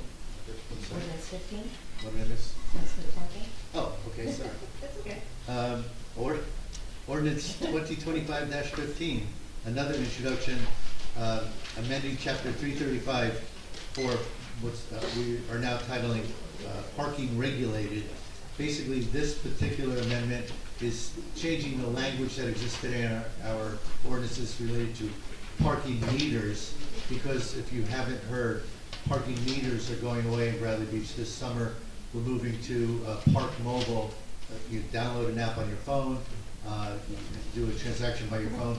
Meters are gone, pay stations will be gone. And this is amending our ordinance to reflect that language. Any comments or questions? I have 2 questions. So are we actually going to be removing the physical meters that are on the oceanfront? That is the plan, yes. Okay. And just to clarify, will there be one zone for all of the summer parking? Yes. So that kind of simplifies it. You don't have Hopefully. to put a zone in. Correct. Okay. Correct. Any other comments or questions? No. I'd like to make a motion then that we approve the introduction of ordinance 20. Oh, no, after you, Mayor, I just want to make an announcement. We found someone's phone. Somebody left their phone in the restroom. Someone leave their phone in the restroom? Ben's remote. Does anyone know Danielle DeJoria? Uh-oh. Close it up. No one? Okay. Want to FaceTime? Okay, we'll leave it on the table. Someone's going to figure out they misplaced it at some point. And I was right in the middle of a very exciting motion to approve the introduction of ordinance 2025-15, amending our chapter 335 parking regulated. Question on that? Second. Can I ask a question on that specifically, or no? You can, unfortunately, we're on introductions, we don't have public comment. I'll second. Mr. Noble? Yes. Ms. Greenblatt? Yes. Mr. Nowicki? Yes. Mr. Weber? Yes. Mayor Gubitosi? Yes. Now we will pass item 10, communications on the agenda. We've already covered that, and move to resolutions. Starting with the consent agenda resolutions. Are there any comments, questions, voting, any items out? I have a question, and we are regularly approving pass-through walks and runs on the oceanfront, and I guess most of these pass-throughs do not require any kind of a deposit. Is that correct? That's correct. Right, and I just want to ask the question, do some of these actually incur manpower or labor to the borough? No, not pass-throughs. Not at all? No. Even when they do a turnaround within the borough? No. Once or twice we've been surprised, but as a rule. But as a rule, no. And for the record, we are planning on revisiting this ordinance at some point to, well, the ordinance that governs special events, to determine if there might be a better way to address that in the future. But as a rule, our clerk is very thorough in her interrogation to make sure To the that point there's of being ridiculous, everybody, just so you all know. no police or DPW resources, or else I am. we wouldn't have this comment, typically. Any other comments or questions? Okay, I'll make a motion to approve the consent agenda resolutions 2025-144, 142 through 2025-145. Second. Mr. Noble? Yes. Ms. Greenblatt? Yes. Mr. Nowicki? Yes. Mr. Weber? Yes. Mayor Gubatosi? Yes.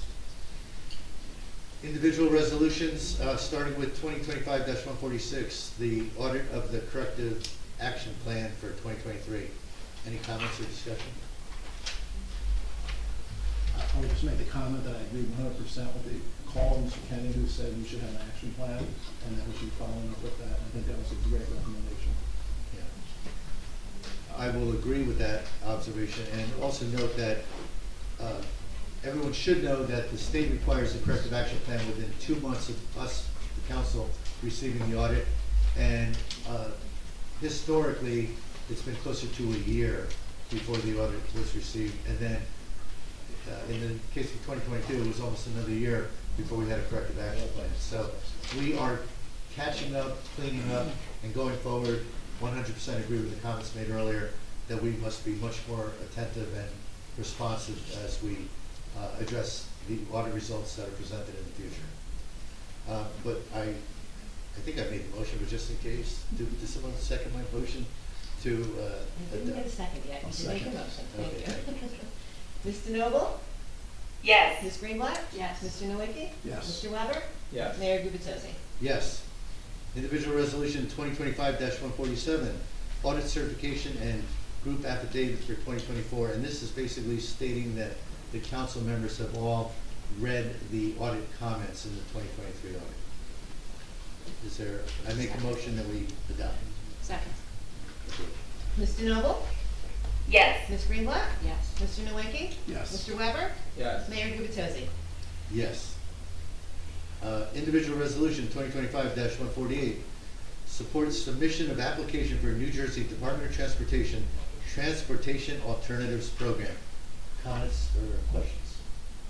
It appears to me that this program would ensure a bicycle path on Main Street, or recommended bicycle path on Main Street as we go forward.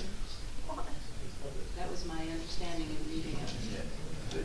It's an it's approval to file a grant application. I didn't read the details. It might be. I'm in favor of the bicycle path. I think it's very important, so, and I think that it addresses that. So I guess that was really my question, that this really supports implementing bicycle path on Main Street. I don't think it's a separate one. It's the striping currently like what we have because you don't have enough width rather than to have a separate bicycle lane. So I believe it's about supporting the same format that we have right now. The arrows. Yes. The arrow's basically sitting there, which is not so safe. No, there's just not enough room to do the standard bike lane. Okay, same as Ocean. Any other comments or questions? Okay, I'll make a motion that we approve 2025-148, the submission of the application. Second. Mr. Noble? Yes. Ms. Greenblatt? Yes. Mr. Nowicki? Yes. Mr. Weber? Yes. Mayor Gubatosi? Yes. Okay, the next item is a fairly unique resolution. I want to take a moment to explain it to the public. But resolution number 2025-149, recognition for fallen hero John A. Quinlan. I don't know, people in our community may know the Quinlan family very well. Others of you may not have any idea who we're referencing tonight. But as you all know, Bradley Beach has a number of war memorials in town, recognizing our fallen heroes, men and women who gave their lives fighting for in support of our country. And we have, over the past few months, as a council, worked through very specific criteria. What does it take to have your name? There are many men and women who give their lives for our country every day. What does it take to have one of those names put on a Bradley Beach memorial? And over the past month or so, this council has gone through a fairly arduous process of identifying what those criteria are. And part of the reason for making sure we went through that very thoroughly was because obviously when we recognize the Bradley Beach, I'm going to read this resolution because we are in the process of voting on whether or not we should recognize John A. Quinlan as a fallen hero in Bradley Beach. If we are to vote yes on this, we would add his name to a war memorial that would be placed in Riley Park. Whereas the Borough of Bradley Beach is committed to recognizing and remembering our fallen heroes, men and women who made the ultimate sacrifice in service to our country, and whereas Chief Warrant Officer John A. Quinlan, age 36, died in service in Afghanistan on February 18, 2007, while serving as the pilot in command of a Chinook helicopter in support of Operation Enduring Freedom.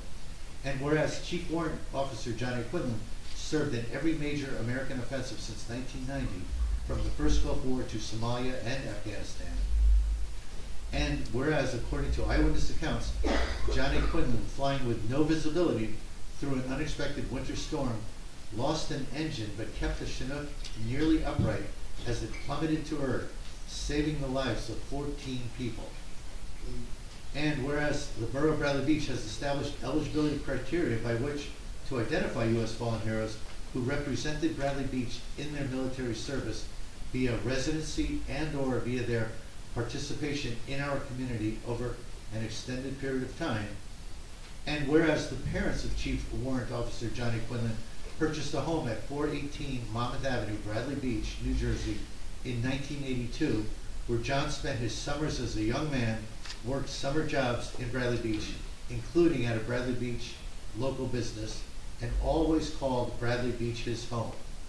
Now therefore be it resolved that the Mayor and Council of the Borough of Bradley Beach, County of Monmouth, State of New Jersey, hereby recognize and memorialize Chief Warrant Officer John A. Quinlan as a Bradley Beach fallen hero, whose service and valor shall be remembered and honored by the borough from this day forward. Is there a second? I make second. Ms. DeNovo? You'll never be forgotten. Thank you. Yes. Ms. Greenblatt?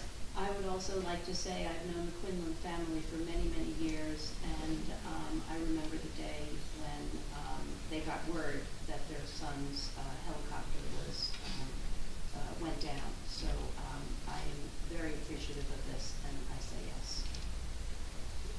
Mr. Nowicki? I just want to commend the council and the mayor for taking this action, and I think that this is what the month of May is all about, based on the proclamation we did earlier, and recognizing our fallen heroes.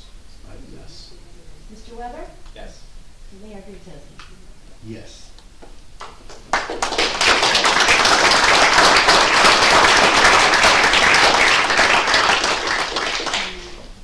Okay, individual resolution 2025-150. This is awarding the bid for the demolition of the Methodist Church at 319 Lorraine Avenue. Is there comments or questions? I have a couple of questions. So I'm looking at the three lowest bids that I believe it's been recommended that we retain those bids in the event that we need to move from the first lowest bid. So the lowest bid, I mean, there's a big disparity in the site preparation and cleaning, which is kind of odd. It ranges from $25,000 down to $8,500 or $14,000. And I find that very interesting. There's also a big disparity in the topsoiling within the grading process. From the lowest bidder at $3,500 to the other bidders at $9,800 and $15,400. So I'm just surprised to see those disparities. In addition, The lowest bidder, there's an irregularity that a written price doesn't match the numerical unit price. The second lowest bidder also had a disparity in that the bid was not submitted intact in accordance with the bid specs.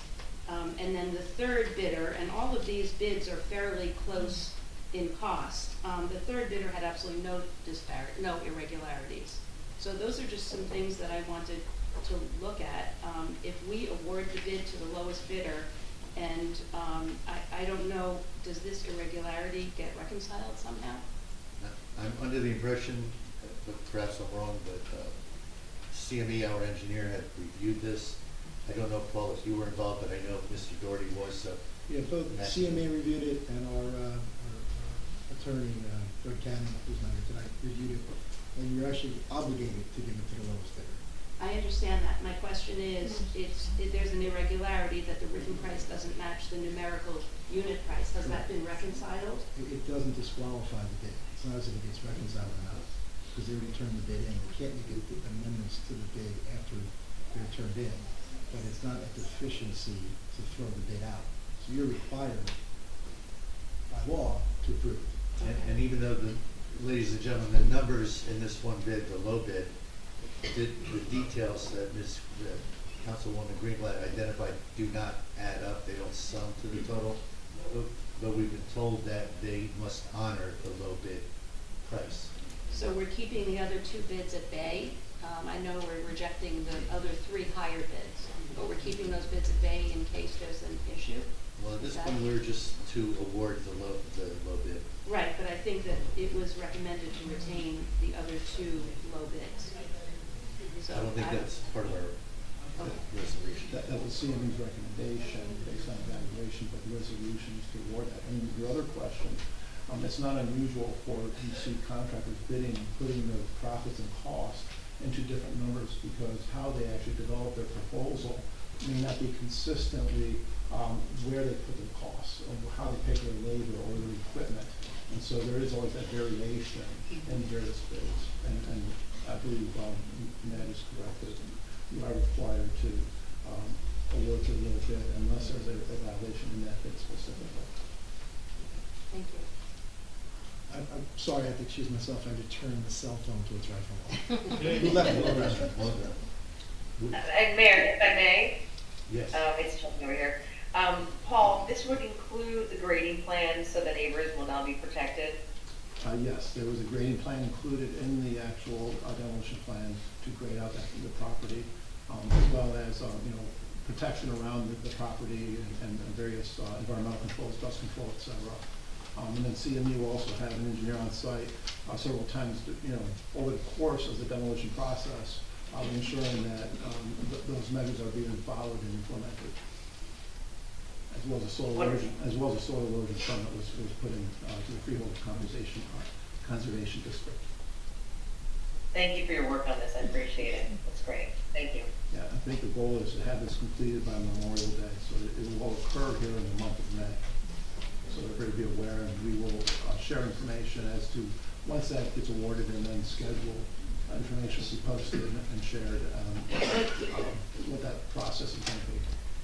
And prior to the demolition, we will have a public auction that folks, individuals, companies, whatever, will be able to bid on artifacts from that building. If there's no further discussion, I'll make a motion that we approve individual resolution 2025-150, the demolition of the 319 Lorraine. Second. Mr. Noble? Yes. Ms. Greenblatt? Yes. Mr. Nowicki? Yes. Mr. Weber? I'll abstain. Mayor Gubitosi? Yes. Okay, individual resolution 2025-151, approving the collective bargaining agreement between the borough and the UFCW, local number 152, to be effective January 1, 2025 to December 31, 2027. Any discussion? I would just say it's a long time coming. Yes. Okay, on that note, I agree with you, and I will make a motion that we approve individual resolution 2025-151. Second. Mr. Noble? Yes. Ms. Greenblatt? Yes. Mr. Nowicki? Yes. Mr. Weber? Yes. Mayor Gubatosi. Yes. Item 2025-152, approving a lease between the United Engine and Truck Company and the Borough of Bradley Beach for the lease of a fire truck for nominal consideration. Just so everyone knows what we're doing on this particular vote, our volunteer fire department has purchased with their own funds a truck, but in order for it to be insurable under the borough's policy, the borough needs to lease this vehicle for $1. And this is apparently very common practice, as we've been told by the insurance broker, our risk broker, who works with the JIP Insurance Fund. So, any questions or comments? I will make a motion that we approve 2025-152, approving the lease between United Engine and Truck Company, and the borough. Second. Mr. Noble? Yes. Ms. Greenblatt? Yes. Mr. Nowicki? Yes. Mr. Weber? Yes. Mayor Gubatosi. Yes. Now, the next three resolutions are what most of you have come here tonight to listen to. And number one, I want to make a couple of quick comments. These are three separate resolutions, and they are separate. A few of you mentioned, whatever that we have plans to lump all three together. Obviously, these are three separate resolutions, so the council can vote separately for each restaurant. Others of you mentioned concerns about, understanding the governing body of Bradley Beach, understanding our community, understanding the needs of our residents and individuals' needs versus restaurant needs and businesses' needs and so forth. What I couldn't interrupt, I didn't want to interrupt any of your comments at the time, but I do want to make sure before we vote, everyone's clear on what it is we're voting on tonight. We are not approving or not approving variances. These three restaurants, and the reason there are three on our agenda tonight, these three restaurants are all submitting applications, that would be the right word, submitting applications to our zoning board, our land use board. And the land use board is the only authority that can approve whether or not you use parking for outdoor dining, or whether you need parking at all. Someone mentioned why a restaurant's different or why a property's different. The land use board alone has that exclusive authority. We do not. So I don't want to dismiss anyone's appeals on either side. The restaurant owners, a lot of the other businesses who are adversely impacted by this potential process that restaurants are going through. What I want to make sure everyone's clear about is we, the council, agreed to put these resolutions on the agenda because we care about our community, we care about our businesses, and the businesses can't get answers from the land use board until the latest July. They may be able to get them in June. I spoke with the land use board chair, and they said their agenda is such that they probably can't get all these applications in until we get to the July 17th meeting. That's why these businesses have applied through January 18th. You heard one business owner say, can we even extend it beyond, I said January, I guess, July 18th, thank you. So what we are voting on is whether or not we, the Borough of Bradley Beach, continue to enforce our existing zoning laws. They're going to be enforced, but the next step in zoning is to go to the land use board. It's not to come to us. We don't decide whether folks use parking for whatever they use it for. What we can decide is whether or not we provide a bridge to that zoning hearing, to that land use board hearing. And we don't have to, we're all gonna find out in a moment how we all vote, but as I look at this, me personally thinking how I'm intending to vote or likely to vote, I'm thinking, do I want to shut down the business now, whatever it is they're requesting? Do it, because zoning says close that parking lot. Zoning says do not have dining behind your building. Do not have it in that little niche behind Uba. Zoning says that. Do not do it. Zoning says for Mirandolas, your tent is too big. I have to decide as a member of the governing body, whether or not I think we should just strongly enforce zoning as it exists today. And that would mean making all these businesses shut down, stop doing whatever they're doing until they get to the land use board. And my alternative is to say, give them a reprieve of a couple of months that they can continue to do what they're doing, understanding that when they hit the zoning land use board, I'm sorry, I keep using the wrong term, when they hit the land use board, if the land use board says no parking, it's no parking. We have no say over that. All we are deciding right now, and we'll get to the vote in a second, is deciding whether or not we should give these businesses an opportunity to continue doing what they're doing until they get heard by the land use board. I just want to make sure that's clear, because we've got very passionate people on both sides of this issue, and obviously, however these votes turn out, half of this room is not going to be happy. But please understand, we're not approving and we're not shutting down outdoor dining. We are simply providing an extension till these individuals get to the land use board. So, pardon me for being a little long-winded, but I'll move to item 2025-153, which is approving Marindola's Restaurant to serve outdoor food and beverage in certain parking areas on its premises during the opening of the 2025 summer season, which per the resolution takes us through July 18th. That's correct. Any comments or questions or discussion?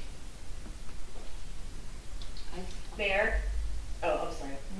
Mayor, okay. I just want to reiterate too that they will not be fined at all from now until July 18th as well.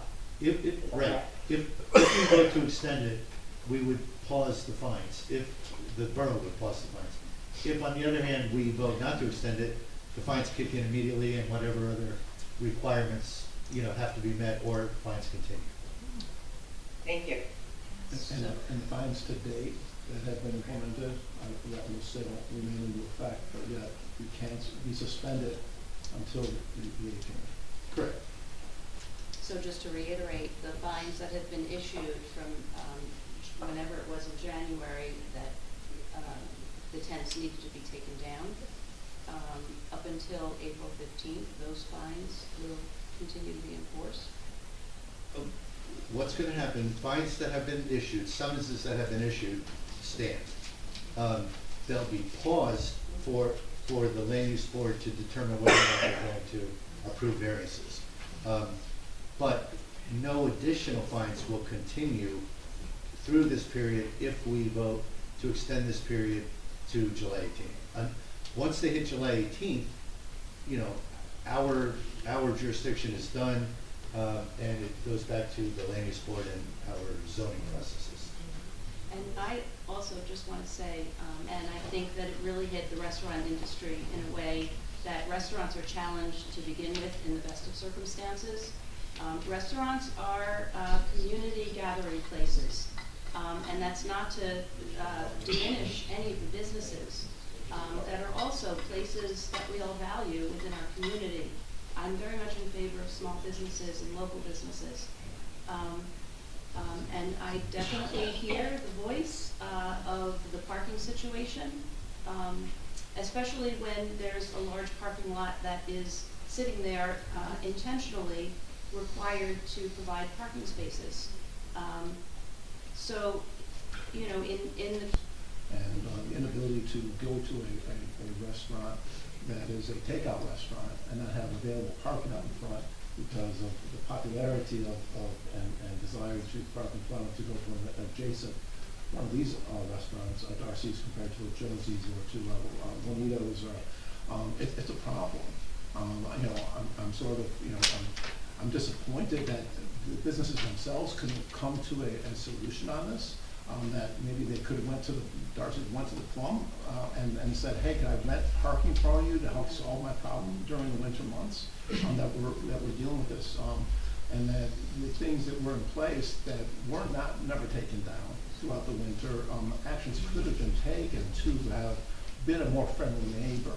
However, I do understand that I love to sit outside and eat. I also love to go and hear outdoor music, which is not going to be allowed under this resolution. Outdoor music would not be allowed because of the noise disturbance. So it is still a restraint, but I do feel for the other businesses and the people who live on Main Street or adjacent as well. So this is a very, very difficult question. It's not simple, which is right.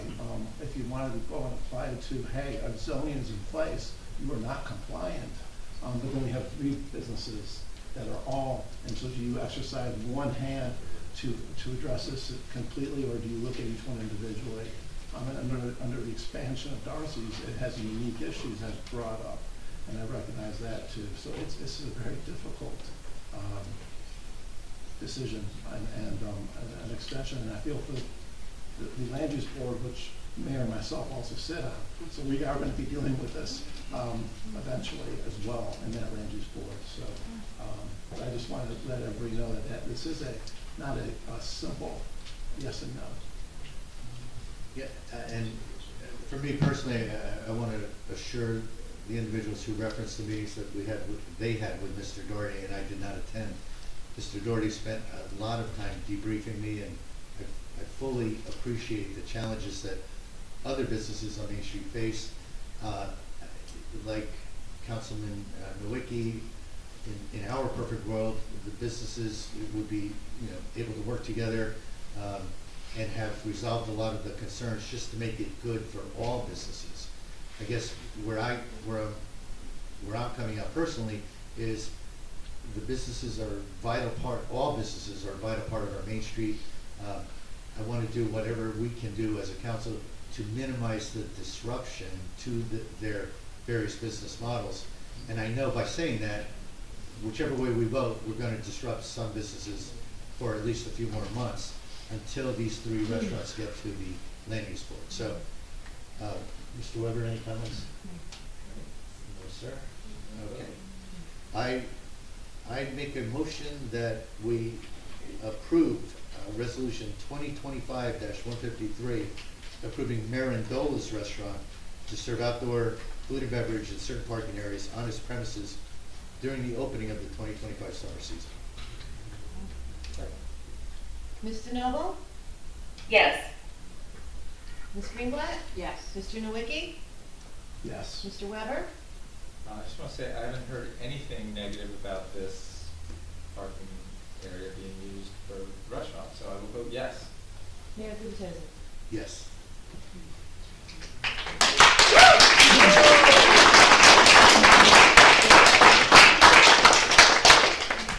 Okay, item and resolution number 2025-154.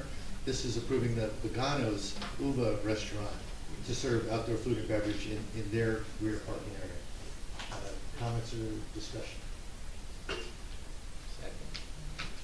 I'll make a motion to approve 2025-154 Pagano's Uva restaurant. Second. Motion. I have to take a vote. Can we, sorry. Mr. Noble? Yes. Ms. Greenblatt? Yes. Mr. Nowicki? Yes. Mr. Weber? I also have not heard a lot of, or anything negative from this spot being used for outdoor dining, so I will also vote yes. Mayor Gutierrez. Yes.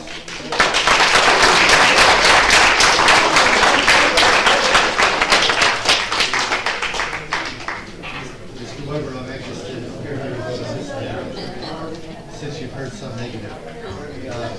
Item 20.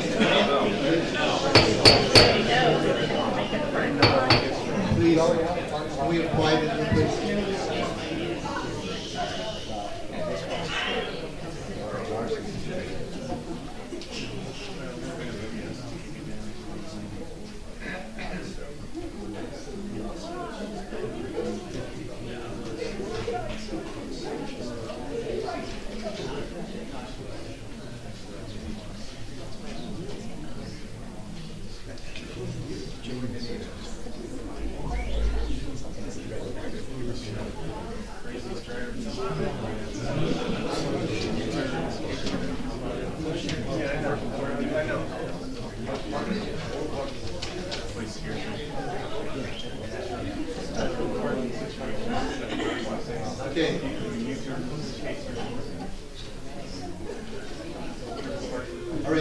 Ladies and gentlemen, we just had a quick caucus, as you might have noticed, because I was just informed that I probably should abstain from voting on this because I happen to live close to Darcy's. And our lawyer has instructed that not only I should abstain, but, and it's amazing that this didn't come up sooner, because I've been talking about this for 2 weeks. Council President DeNoble should also abstain. So we will only have three people on the council able to vote on this tonight. So I can't make a motion one way or the other. So I would like to make a motion on 2025-155 approving Darcy's Tavern to serve outdoor food and beverages in its parking lot during the opening of the 2025 summer season from 4:15 to 7:18:25. Second. Second. Mr. Noble? As the mayor mentioned, I do have to abstain. Ms. Greenblatt? So I'm the lucky one. With the condition that that Darcy's has violated the zoning and is currently violating it, the condition that they are going to be responsible for the violations up until the 15th of April, I will also vote in favor, and my vote will be yes. Mr. Nowicki? No. Mr. Weber? I've heard a lot of about this particular spot. I've heard, not just in this room, I've heard from neighbors, I've heard from businesses, and I am also going to vote no. Mayor Buchanan? I must abstain. Okay, moving on. Resolution number 2025-156, authorizing the award of professional engineering services to Suburban Consulting Engineers, Inc. Ladies and gentlemen, please keep it down.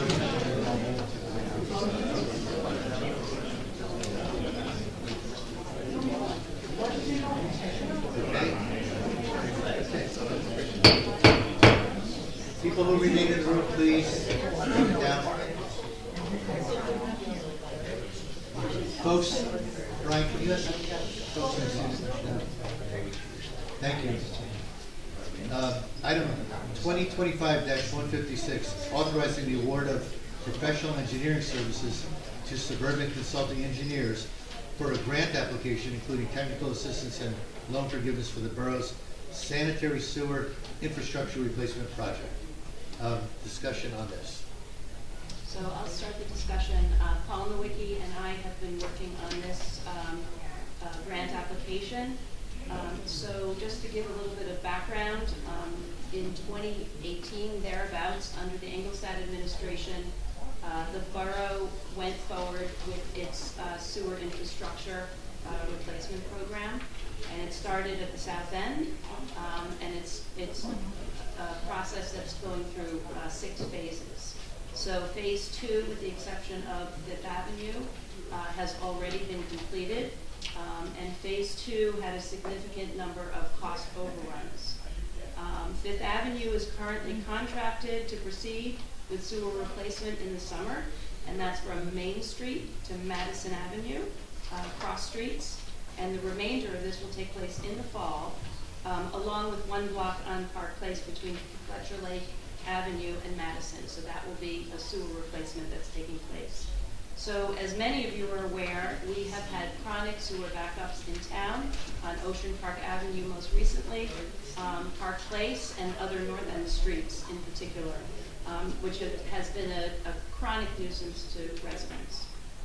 So through the Clean Water State Revolving Fund, the borough has an opportunity to participate in a grant program that has the potential to save us up to $4 million in loan forgiveness, $6 million in principal forgiveness, in addition to 75% of the remaining costs at 0% interest, which is quite significant.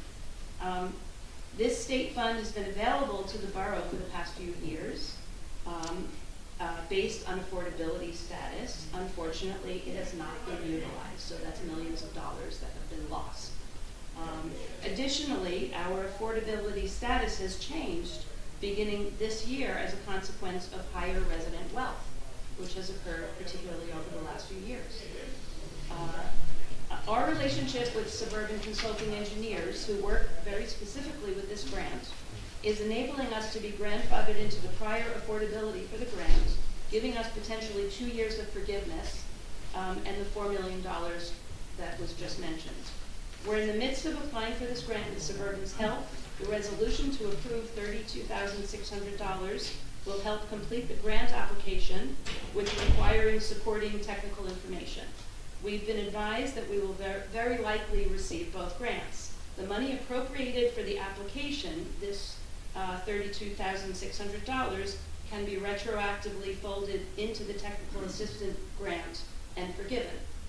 We plan to have an information session on the scope of this project once the grant is received and look forward to community engagement. And again, I just want to say that Paul and I have been working very closely together on this, and because of his stellar engineering background, Paul has been able to make sense of it for a layperson like me, has enabled reducing the cost even for this application process of manpower, and has made sense of a lot of it. So I thank you, Paul, and you can add whatever I've missed. Well, Councilwoman actually found this grant application through a relationship she had developed at the League of Municipalities. I was aware that there was money out there. I'm disappointed that for years that no money was ever gotten. We had to bond and actually fund out of our municipal budget, out of the sewer utility, to pay for these projects. And here there is money, and has been money available for years. And so I commend Councilwoman for actually having a chutzpah to go out and get that, and then bring it to the mayor, and then engaging myself. And hopefully we will be successful in getting this. There's no guarantees, but the project report will be able to be used. We'll be able to actually, at no cost to the borough, assuming we get the technical assistance grant, we'll be able to design the rest of the replacement of the rest of the sewer system, 60% of the rest of the borough's sewer system, at the design for zero cost. It would be a $2 million grant paying for that, which is tremendous. Kudos, and hopefully we are successful in obtaining this. The work that Suburban does, we're going to use no matter what happens going forward. But this will enable us to really put together a good plan. What is the next 5 years? How do we finish what we started and complete the sewers full replacement on the north side of town, as well as Ocean Avenue and Main Street. So this is really an important project, and hopefully we'll have good news as over the next several months on how this all comes together. And emphasis on what Councilman Nowicki just said, replacement. That's a really big word in our vocabulary, because a lot of the opportunities we have to improve our infrastructure give us the option to either replace the infrastructure with brand new pipes, or line the 100-year-old infrastructure, which is, I'm told by engineers, good for maybe 20, 25 years, but ultimately we've kicked the can down the road, and we're still going to have to ultimately replace the sewers. So we, as a governing body, we've said this before, I'm hoping we'll continue to say this, we are very committed to, over time, replacing the sewer structure, not lining it and looking for quick fixes. So I also want to applaud these two to my right and left, Councilwoman Greenblatt and Councilman Nowicki. They really have led this charge. We don't have the money yet. We're authorizing tonight to spend $32,600 for this engineering company who's bringing us this opportunity to pursue it further, to hopefully nail it down. But if they succeed, as you just heard moments ago, on a cost for us, the Borough of Bradley Beach will have a minimum expenditure of $20 million. It could be as high as $30 million as we go forward to replace our own sewers through bonding and so forth. This one action, if they succeed, would bring us $6 million towards that 20 to 30 million. And anything we borrow up to some limits, we'll find out what, at 0% interest, or 3/4 of what we borrow at 0% interest. So it's potentially, record-setting for Bradley Beach if we can pull these dollars in. So thank you both for the efforts you've made so far.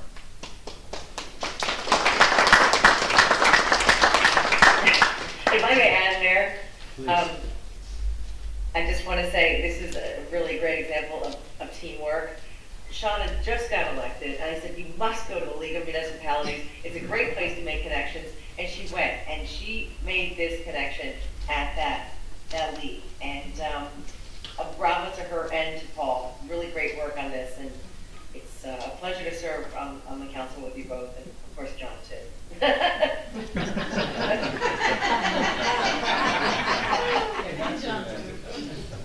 And that didn't go without saying. Okay, I will. John and I go way back, so yeah. Would one of you like to make the motion to approve?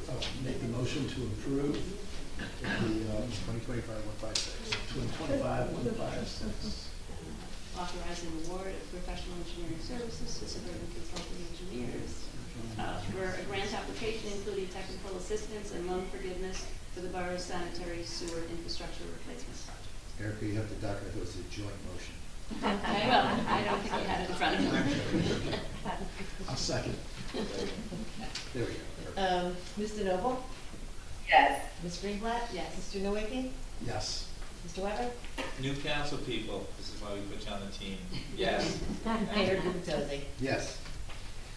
And the final individual resolution, 2025-157, the bill list for April 15, 2025.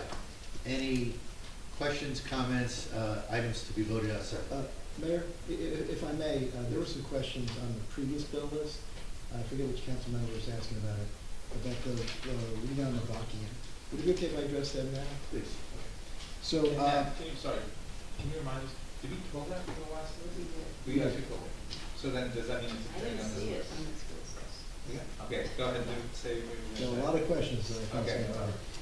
All right, so the first one on it was for $3,055. It was for the oceanfront promenade, and this was coming out of the beach capital account. It was a bond ordinance back in November of 2024. The invoice shows that, hold on one second on this one. Well, where'd it go? Sorry, I got all this other stuff.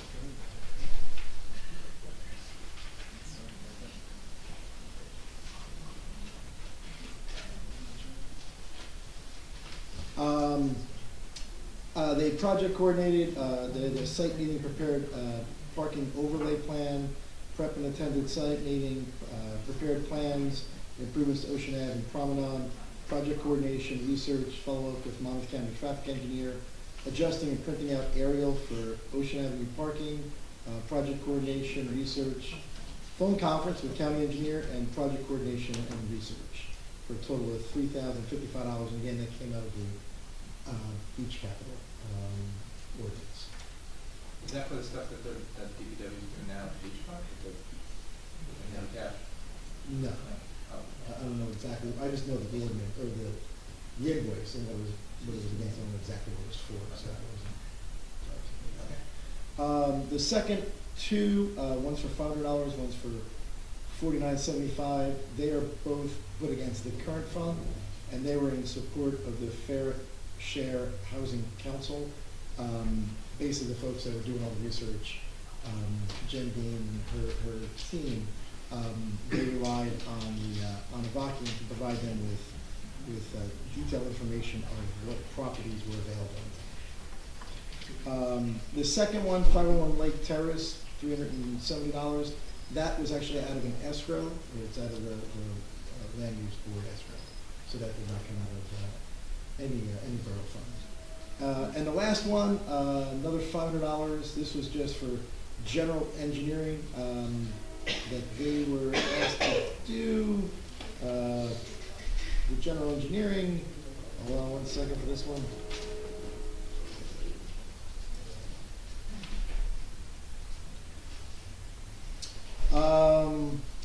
They prepared a plan. They completed the sanitary sewer map and also prepared Ocean Avenue color aerial map, and they worked on aerial parking for Jerry. Again, that was for the, but that was that last one was going against the planners. So those are the explanations for those invoices, and and where they're coming from in the budget. I have a couple of questions on this as well. Okay, I just want to clear that up from last time. Please. Okay, page 1 of the bills list, Applied Concepts Inc., Stalker Radar Trailer. Is that, and that was at $9,270, is that related to, not to the Park Mobile plan? Was it? Which page? Page 1, Stalker Radar Trailer. That sits on the Yeah. side of the road. Yeah, that's what the police use. Yeah, that's the, Sounds that's the creepy new- though, right? Yeah, that's the new, radar. Oh, here it is. And it's from 2024. Ah, So that's like a whole year's worth of, it's $9,000. That's on Yeah, your, we purchased it in 2020. Yeah, so- We're just paying it now. So yes, it is the. But that's the mobile unit that basically will detect speed, so you can put it on the Yes. street and be Yes. able to say, here's what the speed is of your vehicle going down the street. The first one we've ever had. Yep. and that just came out of the county fund. And at page 4, Annual Google Workspace, $8,140 in maintenance agreement and contract. Is this something that we're actually using? Is this the Google Workspace that I'm thinking of, or? Yes. So it's The like the Google Workspace. Gmail and all those other things that Yeah, so all of our emails are on Gmail. Some of us use Google Documents. Some of us are still fighting in the past with Word and emails. But yeah, this is what the staff uses. Okay, and I guess the final question I had was on page 8, and it's special counsel in the tune of $5,705. And those attorneys, right? Attorneys, and I'm just wondering, special counsel, if it was related to any litigation or Oh, sorry, I'm on page 7. That's your charge, right? Page, King, Munch, and Collins. page 8, what are you saying? Where, King, Munch, and Collins, page 8, special counsel, $5,705. Michael Collins is the attorney for the charter study. That's the Charter Study Okay. Commission attorney. Okay. yeah, if you remember, you guys passed a resolution back in January allocating $35,000 for various expenses. Thank you, I appreciate it. Those attorneys, they're expensive, all right? Okay, You know, Bill? on that note, any other questions or comments about the bill list? Anything to vote on separate? I'll make a motion that we approve 2025-157 bill list for April 15, 2025. Second. Ms. DeNoble? Yes. Ms. Greenblatt? Yes. Mr. Nowicki? Yes. Mr. Weber? Yes. Mayor Gubitosi? Yes. Item 12 on the agenda, announcements, there are none. Item 13A, the administrator report, Mr. Doherty. It's only 10:30, this is great. One unfortunate topic we are tackling is the sewer line on Ocean Park Avenue. I don't know if anyone here lives on Ocean Park Avenue, but it is a problem. You're gonna see our Department of Public Works out there at least weekly, jetting, and for lack of phrase, sorry, sucking material out of the sewer line. The sewer line is shot, and until we're able to fix it as part of a larger scope, it's gonna be ongoing regular maintenance. We are bringing a camera that will go down into the sewer, which I'm sure will be a fascinating video, to see where the breaks are and where the laterals are and other issues we have. So we're gonna probably flyer that entire neighborhood, let them know to call us if they are having some issues, because there's a good chance that it is the responsibility of the borough if something is backing up into your house, unfortunately. And you know, when you think about the responsibilities of municipal government, it's keeping people safe and keeping things flowing. Is that a Going shared, there. The second thing, I'm just kidding. is that a shared service with the scope of the lines? Like, I know we used to, like Asbury has that capability, we used to borrow their truck, is that similar? So, on occasion, we'll borrow Neptunes, Okay. and they've been great about us using it. However, in this case, we are gonna need a contractor, because we need it quickly. So if we ask Neptune, they could get there sometime in, you know, end of the month, we need it like next week. Okay. So it's gonna be pretty quick. And lastly, I'm going on vacation. So I will be out of pocket this coming Friday to next Wednesday. So if any comments, any complaints, any issues, just call the chief of police. And I'm going somewhere warm and sunny, warmer than here. I only tell you that to make you all very jealous. But I wish everyone a very good Passover and happy Easter to everyone as well. So thanks. Thank you. Have a nice week. Thank you. Thank you, sir. Okay, item, we just had item 13A, item 13B, the mayor and council reports. Let me start with Councilwoman. Okay, I have some long reports and I apologize. The Fletcher Lake Commission met last Thursday, April 10th. The commission meeting began off script with the chairperson announcing that Bradley Beach has turned a corner, that it's responsive and collaborative and a big change for the Fletcher Lake Commission. And I just want to share that because those were the campaign points that both Mayor Gubitosi and I were running on. And it just gives me a lot of personal pride to hear that from someone who may or may not have voted for us. That Galaxy Geese has been contracted to mitigate the goose population around Fletcher Lake. Their role is basically to shoo the geese away. A recent post appeared on social media calling out the removal of eggs from a nest and attributed this action to the borough. As a liaison, I want to be clear that the borough does not advocate tampering with nesting eggs or any harm to the waterfowl around the lakes. Ocean Grove members are looking into funding from an NJDEP watershed and land management grant to install floating gardens in the lake. This is not only beneficial to the quality of life that the lake supports, but a natural aesthetic. Member Sal Galicetti will head up spring flower planting in the upcoming weeks on the Bradley Beach side of the lake. While the commission is considering the possibility of installing lights for the lake's aerators and fountains, it has yet to actually vote on the matter or receive the necessary estimates for the cost in doing so. A Fletcher Lake cleanup is planned for Saturday, June 7th, 10 a.m. to noon. This will be a joint effort of the communities of Bradley Beach and Neptune, specifically Ocean Grove. Refreshments will be served for those participating. Thank you to the Bradley Beach CPW, who has graciously provided gloves and bags for this cleanup.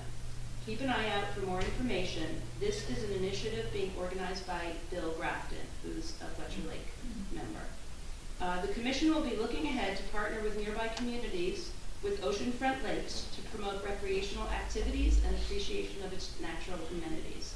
While lakes straddling both ends of our borough, the two commissions hope to get together to organize shared interests. The Fletcher Lake Commission will be putting together a marketing brochure to highlight the history of Fletcher Lake, its amenities, and ways to join in its supportive activities. It is their hope that this will be a coordinated effort between Bradley Beach and the Lake Commissions of Asbury Park and Avon. And on this, I also want to thank Paul Nishampkin from the Historical Society for providing such interesting information on Fletcher Lake. The next commission meeting is scheduled for Thursday, May 8th at 6 p.m. The Arts Council met Friday, April 11th. It was a wonderful opportunity for the new commission members to come together and share ideas. To all those who volunteered to participate in the Arts Council, please be on alert that you will be hearing from them shortly. Your ideas, your help, and energy will all be needed to transform the Bradley Beach Arts Council to celebrate the arts and highlight our wealth of local talent.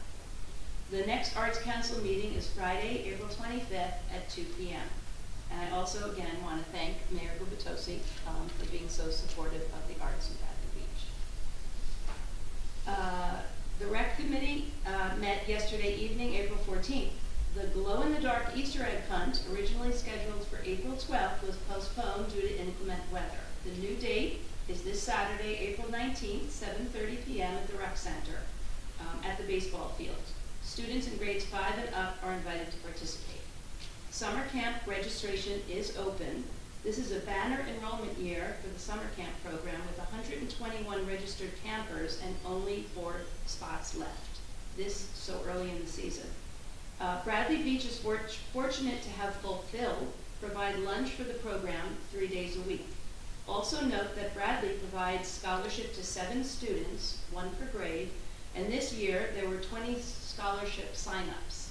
Last year there were something like only as many signups as they were able to give scholarship grants. So clearly,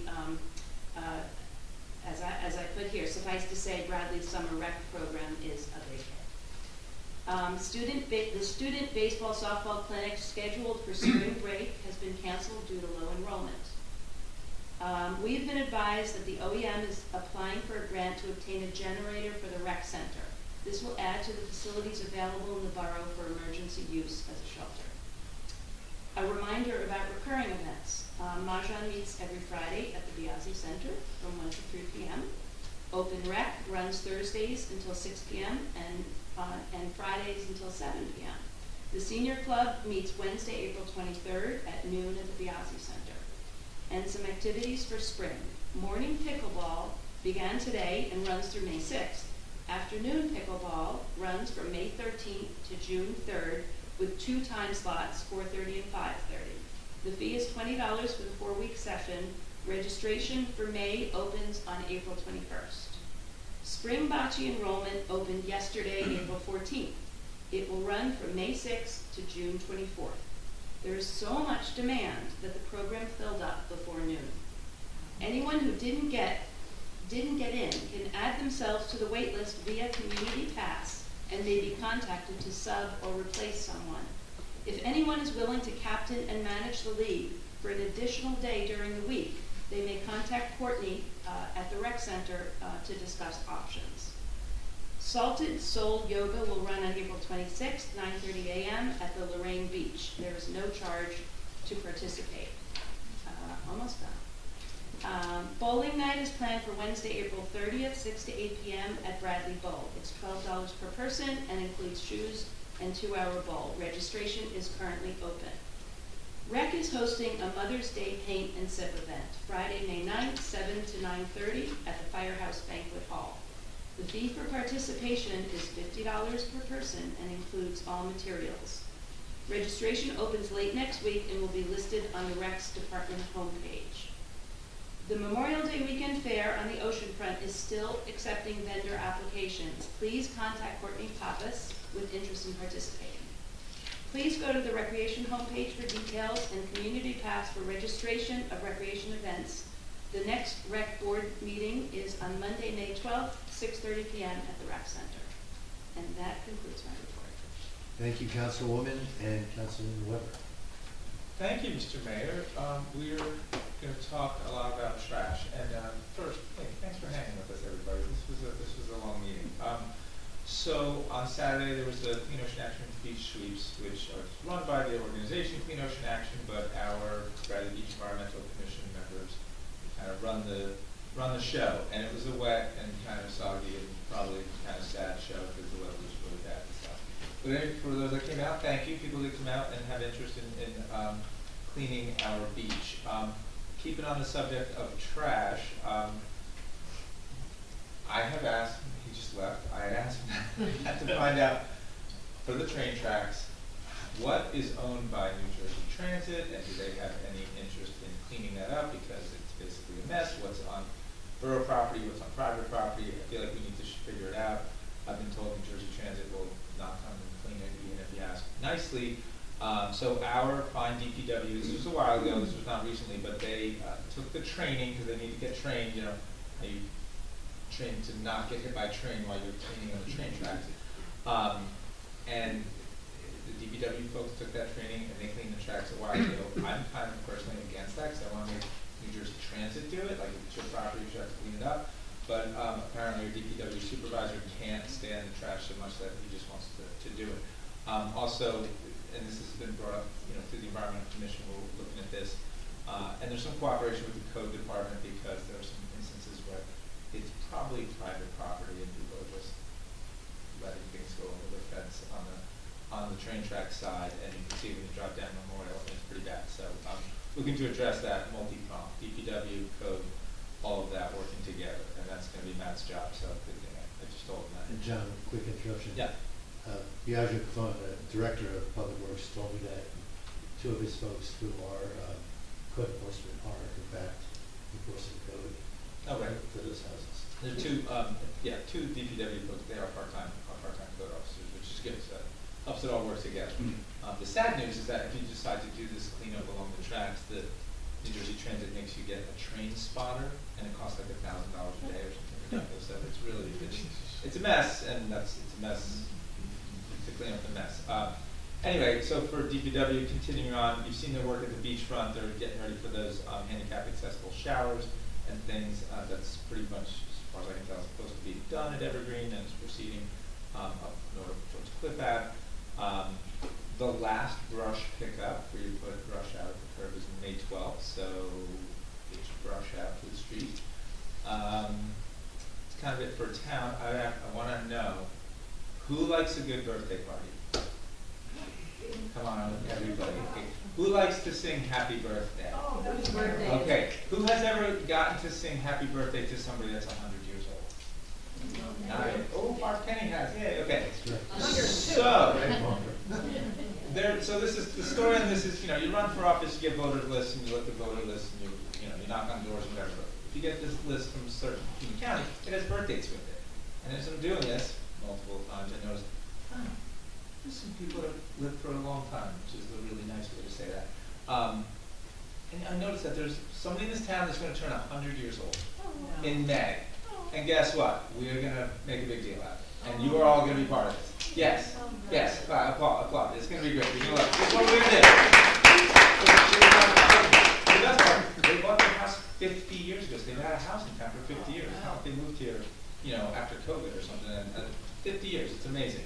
I'm going to make a giant card. I'm kind of working on it right now. But I'm going to bring it to the next meeting where I'm going to sign it. I'm going to bring it to the school. I'm going to sign it. I'm going to bring it to the seniors. I'm going to sign it. But if you have a meeting of more than 2 people, call me, and I'm going to bring the card, and everyone's going to sign it. This is the part I wasn't sure about. I'm working through the daughter, the 100-year-old person. It's not a surprise, but yeah. So it's May 16th. The birthday's May 15th. The family's going to gather at their house on 3rd Ave on May 16th. And they said, what about like a mini parade, like a procession of thing? And I was like, I don't know about that. And this guy was like, yes, fire trucks, police cars, the whole thing. So Matt's in charge of that. Okay, I think you'd be able to join the procession. After we do a procession, we're going to do a proclamation from the mayor or whomever declaring the day, her birthday, a special day in Bradley Beach. And then I believe, hopefully 100 of us, or however many, we're going to stand in this person's front yard and we're going to sing happy birthday to them while they're on their porch. Are you with me? Yes. Yay! This is like a feel good thing. I'm super stoked to make this happen. It's going to be a group effort if it all happens, so thank you, and thank you in advance. Would it be more in the evening time? Oh, sorry, great. 4:30 in the afternoon. Okay. So we're going to get, hopefully, people at the end of their workday, we're going to get as many people as possible. So stay tuned for that. There'll be something in the town newsletter coming up, so you'll have some more details. We will have one more meeting. We will do the actual proclamation here at the following meeting. So it'll happen, and it'll be the following. Anyway, just want to say happy Passover, happy Easter to everybody, and thanks for hanging with us for a long meeting. Appreciate it. Thank you, Councilman. And while Councilman Weber's working at 100-year anniversary party, the rest of the council will be working for Bradley Beach. Right. Doing all the hard work. On that note, Councilman Nowicki. Okay, a police report.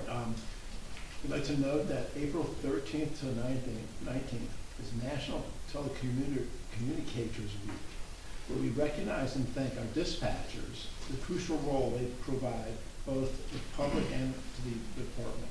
It's a difficult job, fielding stressful calls for help when people are in panic and quickly organizing and sending the help they need.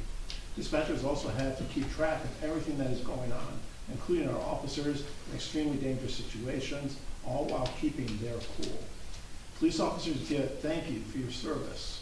On occasion, when you run into them on the street or you happen to come across them at an event or they pull you over on the road, thank you for your service. But everyone seems to forget to thank the dispatchers, and since they are rarely seen and they work behind closed doors. So if you have the opportunity, reach out and tell our dispatchers, thank you for your service. We also want the public to know that the DEA, Drug Enforcement Agency, Take Back event is occurring on Saturday, April 26th from 10 a.m. to 2 p.m. This is the opportunity for the public to dispose of unused or unwanted medications here at police headquarters. We cannot take any needles or inhalers and electronic smoking devices. Must first have the batteries removed. Any other form of over-the-counter or prescription medication is fine. For further information, follow our social media or feel free to contact headquarters for details. As far as police activity news, since the last council meeting, we had to report a 21-year-old man from Newark was arrested and charged with burglary and theft stemming from a stolen motor vehicle investigation. The vehicle was stolen in November 2024, and upon locating the vehicle, the Detective Bureau was able to obtain forensic evidence linking the man to the crimes. Warrants were out on the subject for several months until he was ultimately arrested and committed to the county jail. Also, a 16-year-old juvenile was issued a summonses for driving without a license, and the vehicle's owner, an adult out of Bradley Beach, was issued summonses for allowing an unlicensed driver to operate his motor vehicle. The investigation started when the 16-year-old juvenile left the vehicle running and unlocked while running errands, at which point it was stolen. The vehicle was later recovered at Asbury Park, and the police determined the owner had allowed the unlicensed teenager to utilize the car for errands. That's against the law. A 58-year-old man from Belford was arrested for possession of drug paraphernalia found in a field contact. The subject was seen acting suspiciously around unoccupied parked motor vehicles, and upon contact, he was also found to have an active contempt of court warrant. In addition, an officer from our K-9 unit was deployed to Asbury Park to assist the Monmouth County Sheriff's Office in a narcotics search of the motor vehicle. The K-9 had a positive alert. And also, the Bradley Police Department also arrested 2 individuals on an active contempt of court warrants. So, gentlemen, extends the force. Thank you for your service. I was just, my report for the fire department will come at the next meeting, but I just want to say it was a fantastic fish fry last Friday. It was a great turnout, great fish, and a little coleslaw. If you weren't there, you missed a great little event. And the first aid squad also assisted in that event. So their report for the operational period ending April 15th, the squad responded to 9 day calls and 2 night calls for a total of 11 calls. 10 were for medical, 1 for fire. The squad provided medical overwatch for Run-a-Palooza from Asbury Park through Bradley Beach, as well as providing medical overwatch and staffing assistance for the fire department's annual fish fry. So somebody asked earlier whether or not these events, so evidently First Aid did on that particular event provide some service on overwatch. The squad requested no mutual aid for this operational period. The squad fulfilled 100% of their assignments for this operational period. We are still looking for volunteers for the first aid. We offer free training for qualified individuals. Anyone wishing to volunteer for First Aid Squad, applications can be found on the borough's website. We are also now accepting applications for our cadet program. Young people 16 to 18 years of age who are interested in serving the community, please sign up. And my last report is the Sylvan Lake Commission. Their meeting is tomorrow night. I just want to report that we had a meeting today with the Office of Emergency Management, as well as Monmouth County and Neptune Township regarding the greater storm drainage area. So all the way from Lake Alberta and Neptune Township drains all the way down through to Sylvan Lake. And so they were very interested in what we were doing with lake improvements. And we've been trying to coordinate upstream what is going on. And so we had some very interesting outcomes of that meeting, looking to see how we can better partner with our neighbors as well as the county, and trying to identify exactly where the sewers go and how we can help each other with the studies and how to control water flows, whether it be quality and or quantity. So that was a beginning. We're also going to be looking at Fletcher Lake and making sure that we are coordinating with that lake as well with the township and county, looking at upstream and looking at this at a broader perspective of what we can do for hardening and resilience. So that's my report there. Thank you, Councilman. I'll begin my report by echoing your comments. The fish fry was a lot of fun and great. I think it was a great turnout. The fish was very good, and continue to encourage others to join in the future. Most of you are aware of our maritime forest. That a number of years ago, we dedicated the area to former Mayor Julie Schreck. What we are just beginning to pull together is a ceremony that will be held, again, honoring Julie Schreck, but really just updating Maritime Forest. We have signage that we're going to add that will provide a small picture and a brief bio of the mayor.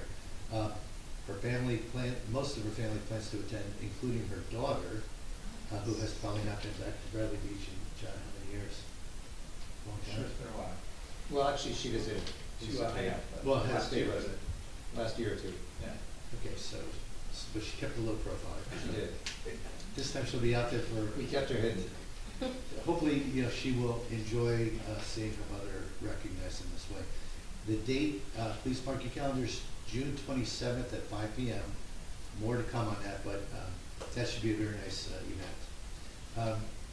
A lot of work happening at our beach. We've talked about this before. I won't beat it to death, other than to say DPW is doing a great job implementing wheelchair access facilities, that include showers, 10-foot wide Moby mats on two of our beaches, Evergreen and Cliff, including these pick-up and drop-off areas, working with engineers of Avakian to make sure we get county approvals and so forth. So we're also going to cut back site triangles, make it easier to see, more safer. So a lot going on at the beach. We're getting ready for Memorial Day there. Went to two functions at the Bradley Beach Elementary. Oh, I'm sorry. Council President DeNoble, we're saving you the best for last. I was wondering, I'm like, what happened? Okay. I jumped the But gun. yeah. You've got to sit next to me so I have a better reminder of who's I will wrong. be there next time, I promise. Well, you will be the best for last, but I'll finish my report. I'm on a roll here, as you can probably tell. I can tell. I started mentioning the Bradley Beach Elementary School. Jane, that's what triggered me. I'll let you talk. Are you planning to speak to the elementary school at all? Yes. Okay, I won't Yes, steal your thunder, other than to say I attended a wonderful play. It was great. And these performances by our elementary students are awesome. If you can sneak away and watch an hour and a half or so or 2 hours of the play, it's a lot of fun. Fallen Heroes. Many of you may have received a letter from me asking if anyone's interested to consider making donations to our Fallen Heroes Trust. You heard tonight we have identified John A. Quinlan to join the list of our Fallen Heroes. We have a large folder picked out. It's really, I think, very impressive looking. Stands probably 4 or more feet tall in a triangular shape. It'll have a brass plaque that's 30 inches by 20 inches. It will name, again, the heroes that are currently captured on our World War II monument. 12 names, I believe 12 names there, and a Vietnam veteran who died as a fallen hero. And we will add Mr. Quinlan to that list for this new monument that will be placed in Riley Park. So that was important for me to make sure I got out, just in case anyone does care to make donations. We're trying to avoid spending taxpayer money. And the thing I wanted to make mention of about the budget discussion we had today that I think is very good news. I just want to remind people. You heard our CFO talk, and you heard Councilwoman Greenblatt ask, what parts of our costs are flexible, what are fixed, and you probably heard the vast majority of them are fixed. Between salaries and debt service and so forth. What no one mentioned, but I want to make sure you're all aware, we are also looking at ways to increase revenues. So where you can't decrease expenses, you try to increase revenues, and that also keeps our taxes down. And we are in the process of creating agreements, shared service agreements, adjustments to fines that I've mentioned in the past that haven't been updated in 25 plus years.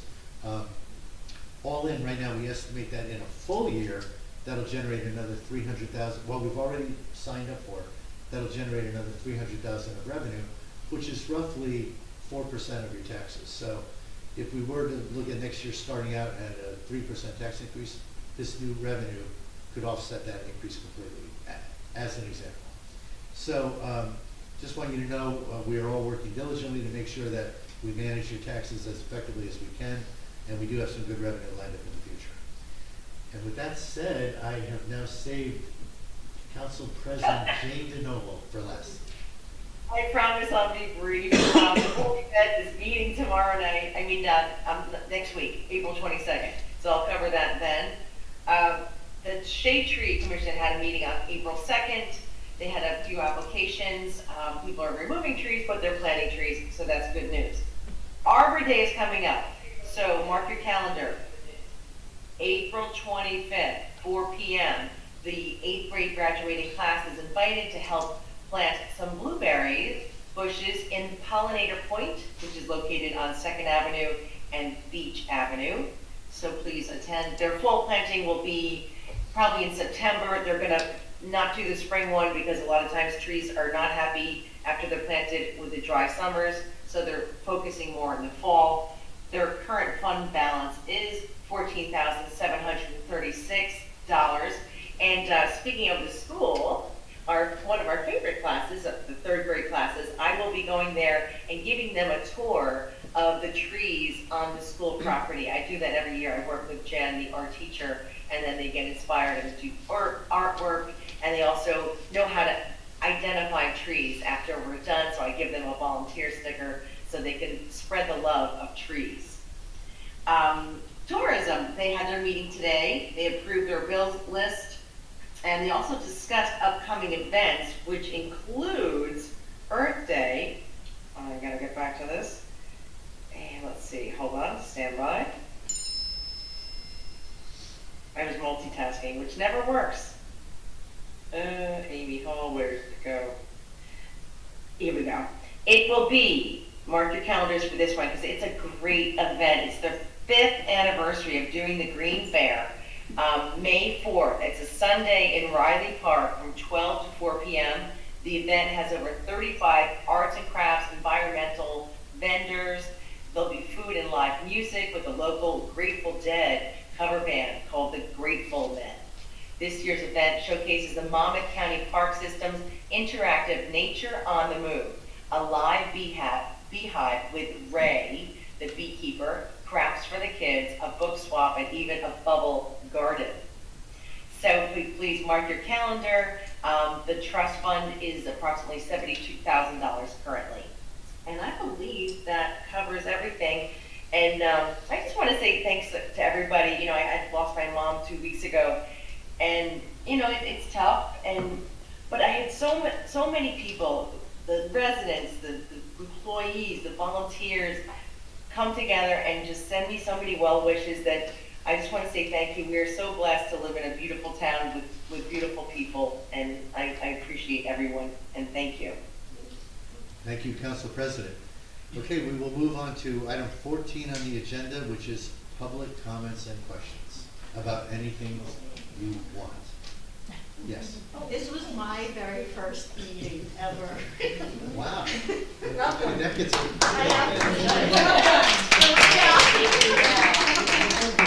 I'm disappointed. I didn't hear not one dog poop comment.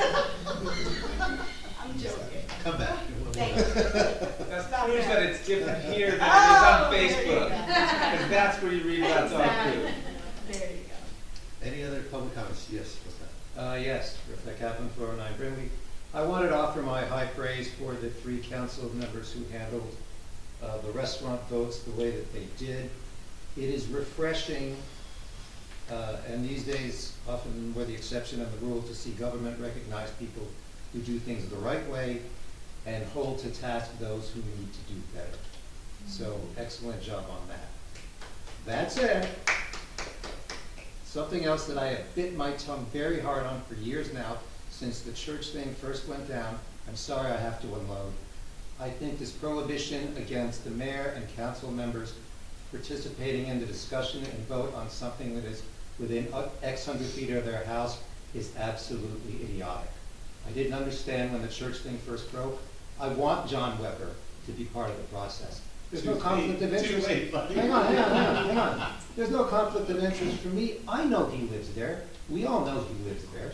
If he doesn't have a financial interest in whatever the project that might go there, what do I care? Mayor, Council President Jane DeNoble, you are two very important people in this government, and you couldn't participate in a discussion on an issue that had this room on fire tonight. That's just dumb to me. Ms. DeNoble, how far do you live from Darcy's? I have multiple conflicts with Darcy, so Okay. I cannot vote. But is my, just, because I need somebody to explain this to me as if you were talking to my 9-year-old daughter. So is there some limit on how many feet you have to be from somewhere? 200 feet. Sorry? Yes. Who came up with that number? What is the name of this, hang on, what is the name of this law? Yeah, we'll let our attorney. Right, and is there no exception or argument that can be made for a town that is what, 0.6 square miles? So I'm drawing how many 100 feet around each of your houses? I want Al Gubitosi to be the mayor of all of Bradley Beach, not the mayor of all of Bradley Beach except the 200 feet, 200 circle, whatever, around his house. It just seems ridiculous to me. So, thank you for entertaining that. So you probably saw me run to my computer, because I wanted to verify that. I mean, generally the 200-foot rule, but it's really a smell test, right? What is a conflict and what is not? On this one, it's very easy, because the Supreme Court of New Jersey has defined it. They said any governing body official that is a member of a governing body, if they have an interest, if their property is within 200 feet, that smells bad. They should not be voting. And there is a case on this specifically, and I can give it. I can give you the case. Can you give me the name of the case? Yep, absolutely. It is Grabowski, Grabowski, the Township of Montclair. And it was the court that decided on this 200-foot? Yes, they ruled, essentially, it was a similar application, but the owner of the property was on the land use board there, and they voted on an application, and it was appealed. And that's essentially what we want to avoid. Someone from Darcy saying, well, the mayor shouldn't vote on this, he lives there. Maybe he doesn't like the fact that there's parking. And we're right back where we started in costly litigation. So it has been defined by the Supreme Court. Unfortunately, I tell you, take it up with them, but that's impossible, right? Well, I can, I've got time to vent my ire in different directions, and I appreciate you engaging in this.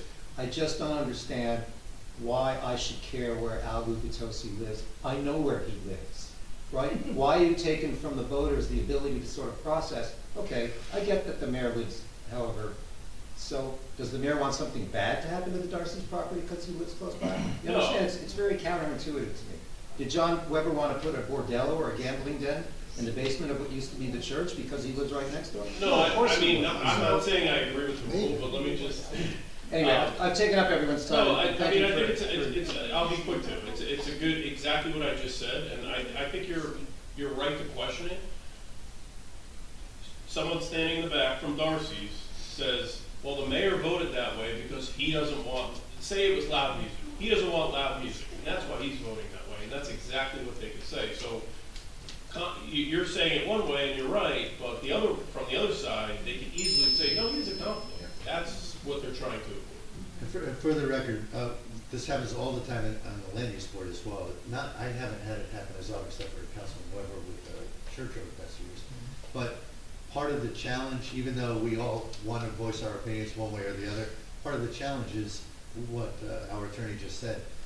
We are very strictly educated to recuse if there's any potential appearance of a conflict. Now, I understand what you're saying. Trust me, I'm the person who would like to vote again. But just as our attorney said, in the world of land use, and for that matter, right here on this council, even though we want to talk, we are told we are putting the borough at risk of a lawsuit. No, I understand. Look, I understand your position, and again, I'm just, I'm tilting at the windmill. So again, thank you for engaging me on this. Other questions and comments? Mr. Shea.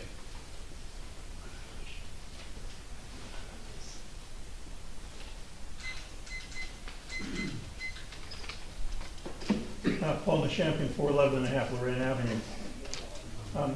Obviously, the resolution tonight on the demolition of the church, I found very moving, very sad for this town.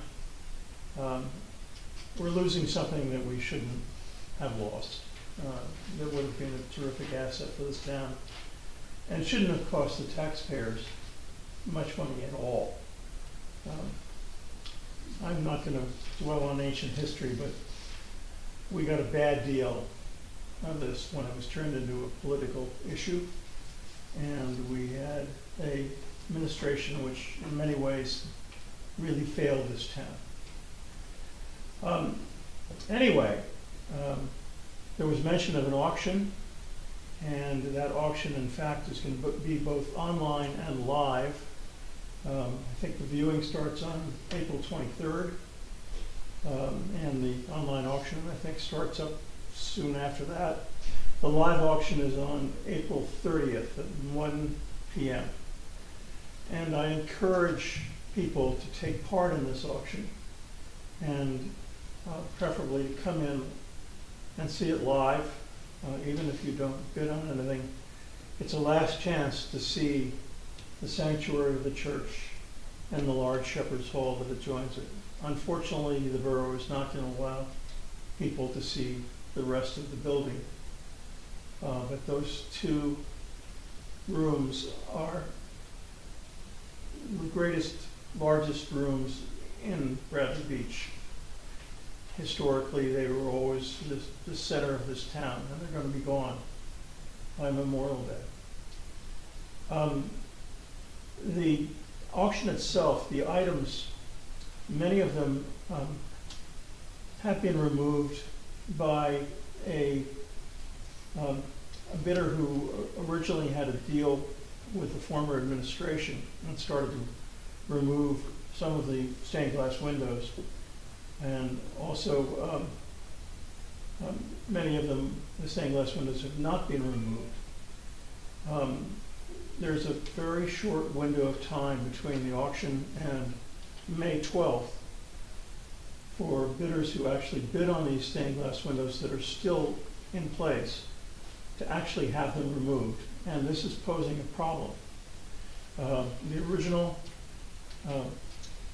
bidder who was interested in a lot of the stained glass windows was the Long Branch Historical Society, the Church of the President's Group. And I went with their president, Jim Foley, and the auctioneer a week ago to take a look and to sort of talk about what items they actually were going to be bidding on. And everything has changed from what they originally had been planning on bidding on. They're now not planning on bidding on many of the major windows that we thought that they were going to be bidding on, that are still in place. And the Historical Society actually had wanted to have two of those windows, and were told actually by you, Matt, that those were unavailable because they were going to the Long Branch Historical Museum. In fact, they don't want those two windows now. So there's an issue on, not just on whether the Historical Society will have to bid on those windows or whether they can be granted. And more importantly, how are we going to remove those windows? It could be quite expensive to remove, and I'm appealing to the community to make donations to the Historical Society to help us save these windows. If they're not purchased by us or by other bidders who don't want to pay the money to have them removed, they're going to be destroyed. And the two large windows that I'm interested in are the two most historic windows as far as Bradley Beach is concerned. One is the window that has an image of Sarah Downs, which John Weber knows all about, although he was never allowed to vote on any of this. But basically, Sarah Downs was the president of the Women's Christian Temperance Union in New Jersey, and was quite active in the Methodist Church, and she has a window with her image on it, and that's fairly important to the town. Could I extend it? Yes, please finish. And the other one is a beautiful window in the Shepherd's Hall, which was dedicated to William B. Bradner. And for those of you who know the history of the town, William B. Bradner was actually, along with Bradley, the founder of the town. And Bradner developed the whole north end of the town down in McCabe, and was actually started developing it a good 20 years before Bradley started dividing up lots. Anyway, those windows shouldn't be destroyed. We're going to try to get them out, but there's going to be a little bit of financial difficulty. So I appeal to the borough, to the community. If you wish to donate to us, you can go to our website, bbhistory.org. You'll find that there's a donate place, and you can make an electronic donation, or you can write a check to the Bradley Beach Historical Society and address it to care of to us at Borough Hall, 701 Main Street. Please, let's not have all the historic artifacts destroyed. And that brings up just a couple more things. The church bell, nobody seems to be capable of getting that down. And I'm hoping that we can work a deal with the demolition company themselves to somehow get that down without smashing it. I think the borough might want to have that for some future location, who knows. It just seems a shame to lose that bell. It was a great symbol of this town for many, many years. And just to give you a sob story on it, it was actually donated by the school children of Bradley Beach in 1900. They all collected their pennies and basically purchased that bell. So anyway, enough said. Please come to the auction. Thanks. Thank you. Thank you, Bob. Other comments, Mr. Cohen? Thomas J. Cohen, 612 Third Avenue. Ms. Greenblatt, I just had a question about, congratulations on this grant application. The $32,000, because it's for the sewer, is that going to be paid for out of the sewer fund and not the general taxpayer fund? Well, ultimately, it will be covered by the grants. Yes, but I mean, It's right? going to be paid for out of the sewer, and should we receive the grant, It'll go back in. Will go back to the sewer. And then on this OEM generator for recreation, I thought there was like a big publicity thing. We got a generator from the sheriff's office like in November that OEM got. Was that not for, was that for, I mean, the firehouse has a generator. I don't know what that one was for or where it is. What's the? I was advised by Norm Goldfarb at the recreation meeting about this generator. So I don't think it's a generator that we've already received. Well, it was, so I'm not sure. There was one on Facebook with like pictures with Yeah, I remember. sheriff's office and OEM, and we got this generator. What's the question, TJ? Was So it on the bill is list? it the same generator, or do we, again, I'm just trying to figure out where it's going to go. I don't know. Yeah. I don't know what Sean Wiltshire says. It was Norm Goldfarb at the, I can ask him and get back to you. Norm Goldfarb, for the record, did tell me that he did acquire a generator. I don't know if we're talking about another generator, though. That's why I'm asking. Okay. Can we be specific? But that'd be great. It'd be wonderful to find out. He did acquire one. Someone else. It was used. I think it was used. From the sheriff's office or something. Yeah. I remember, something. And it was a good thing. So. Yeah. And then I do want to congratulate you on Mr. Barrett's work, and also I really look forward to getting on schedule with I was hoping it was going to be July, but now he said it'll be August for the 2024 audit. The state extended it to August. He may complete the audit before. It's interesting. We've gone past the date, and they never get fined, so I don't understand. But thank you very much, and we're getting there. Thank you. Other comments, questions? Yes. Quick question. Lois Walter, 123 Lake Terrace. I appreciate all the work you did to get the grant, or the work that you're doing to get the grant for the sewers. Is my understanding that that's for the south end of town? Is that for the entire town? It's for the entire town. The plan has been for the entire town. case, Okay. it began just at the began south on end the of south town end. because it was the lowest elevation. Thank you. The south part of town is, like, basically 40% of town's been done, it started in the south, so now that we have it. They're working northward. Correct. Thank you. And one of our challenges, as it got more and more expensive, the sewer infrastructure, improvements, enhancements, the cost got so great that there was pressure on the Borough Council to find less expensive ways to continue the enhancements, including, I mentioned earlier, lining the sewers.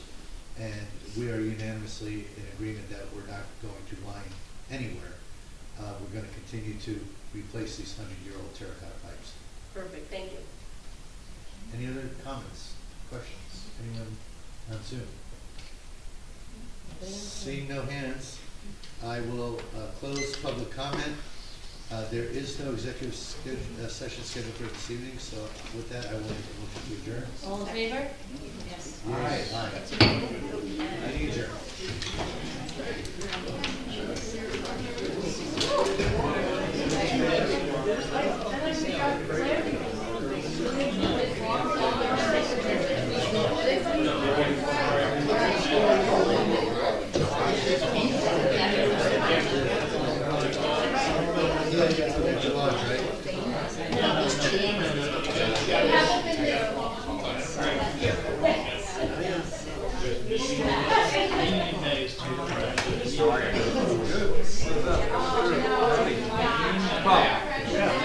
What's your plan?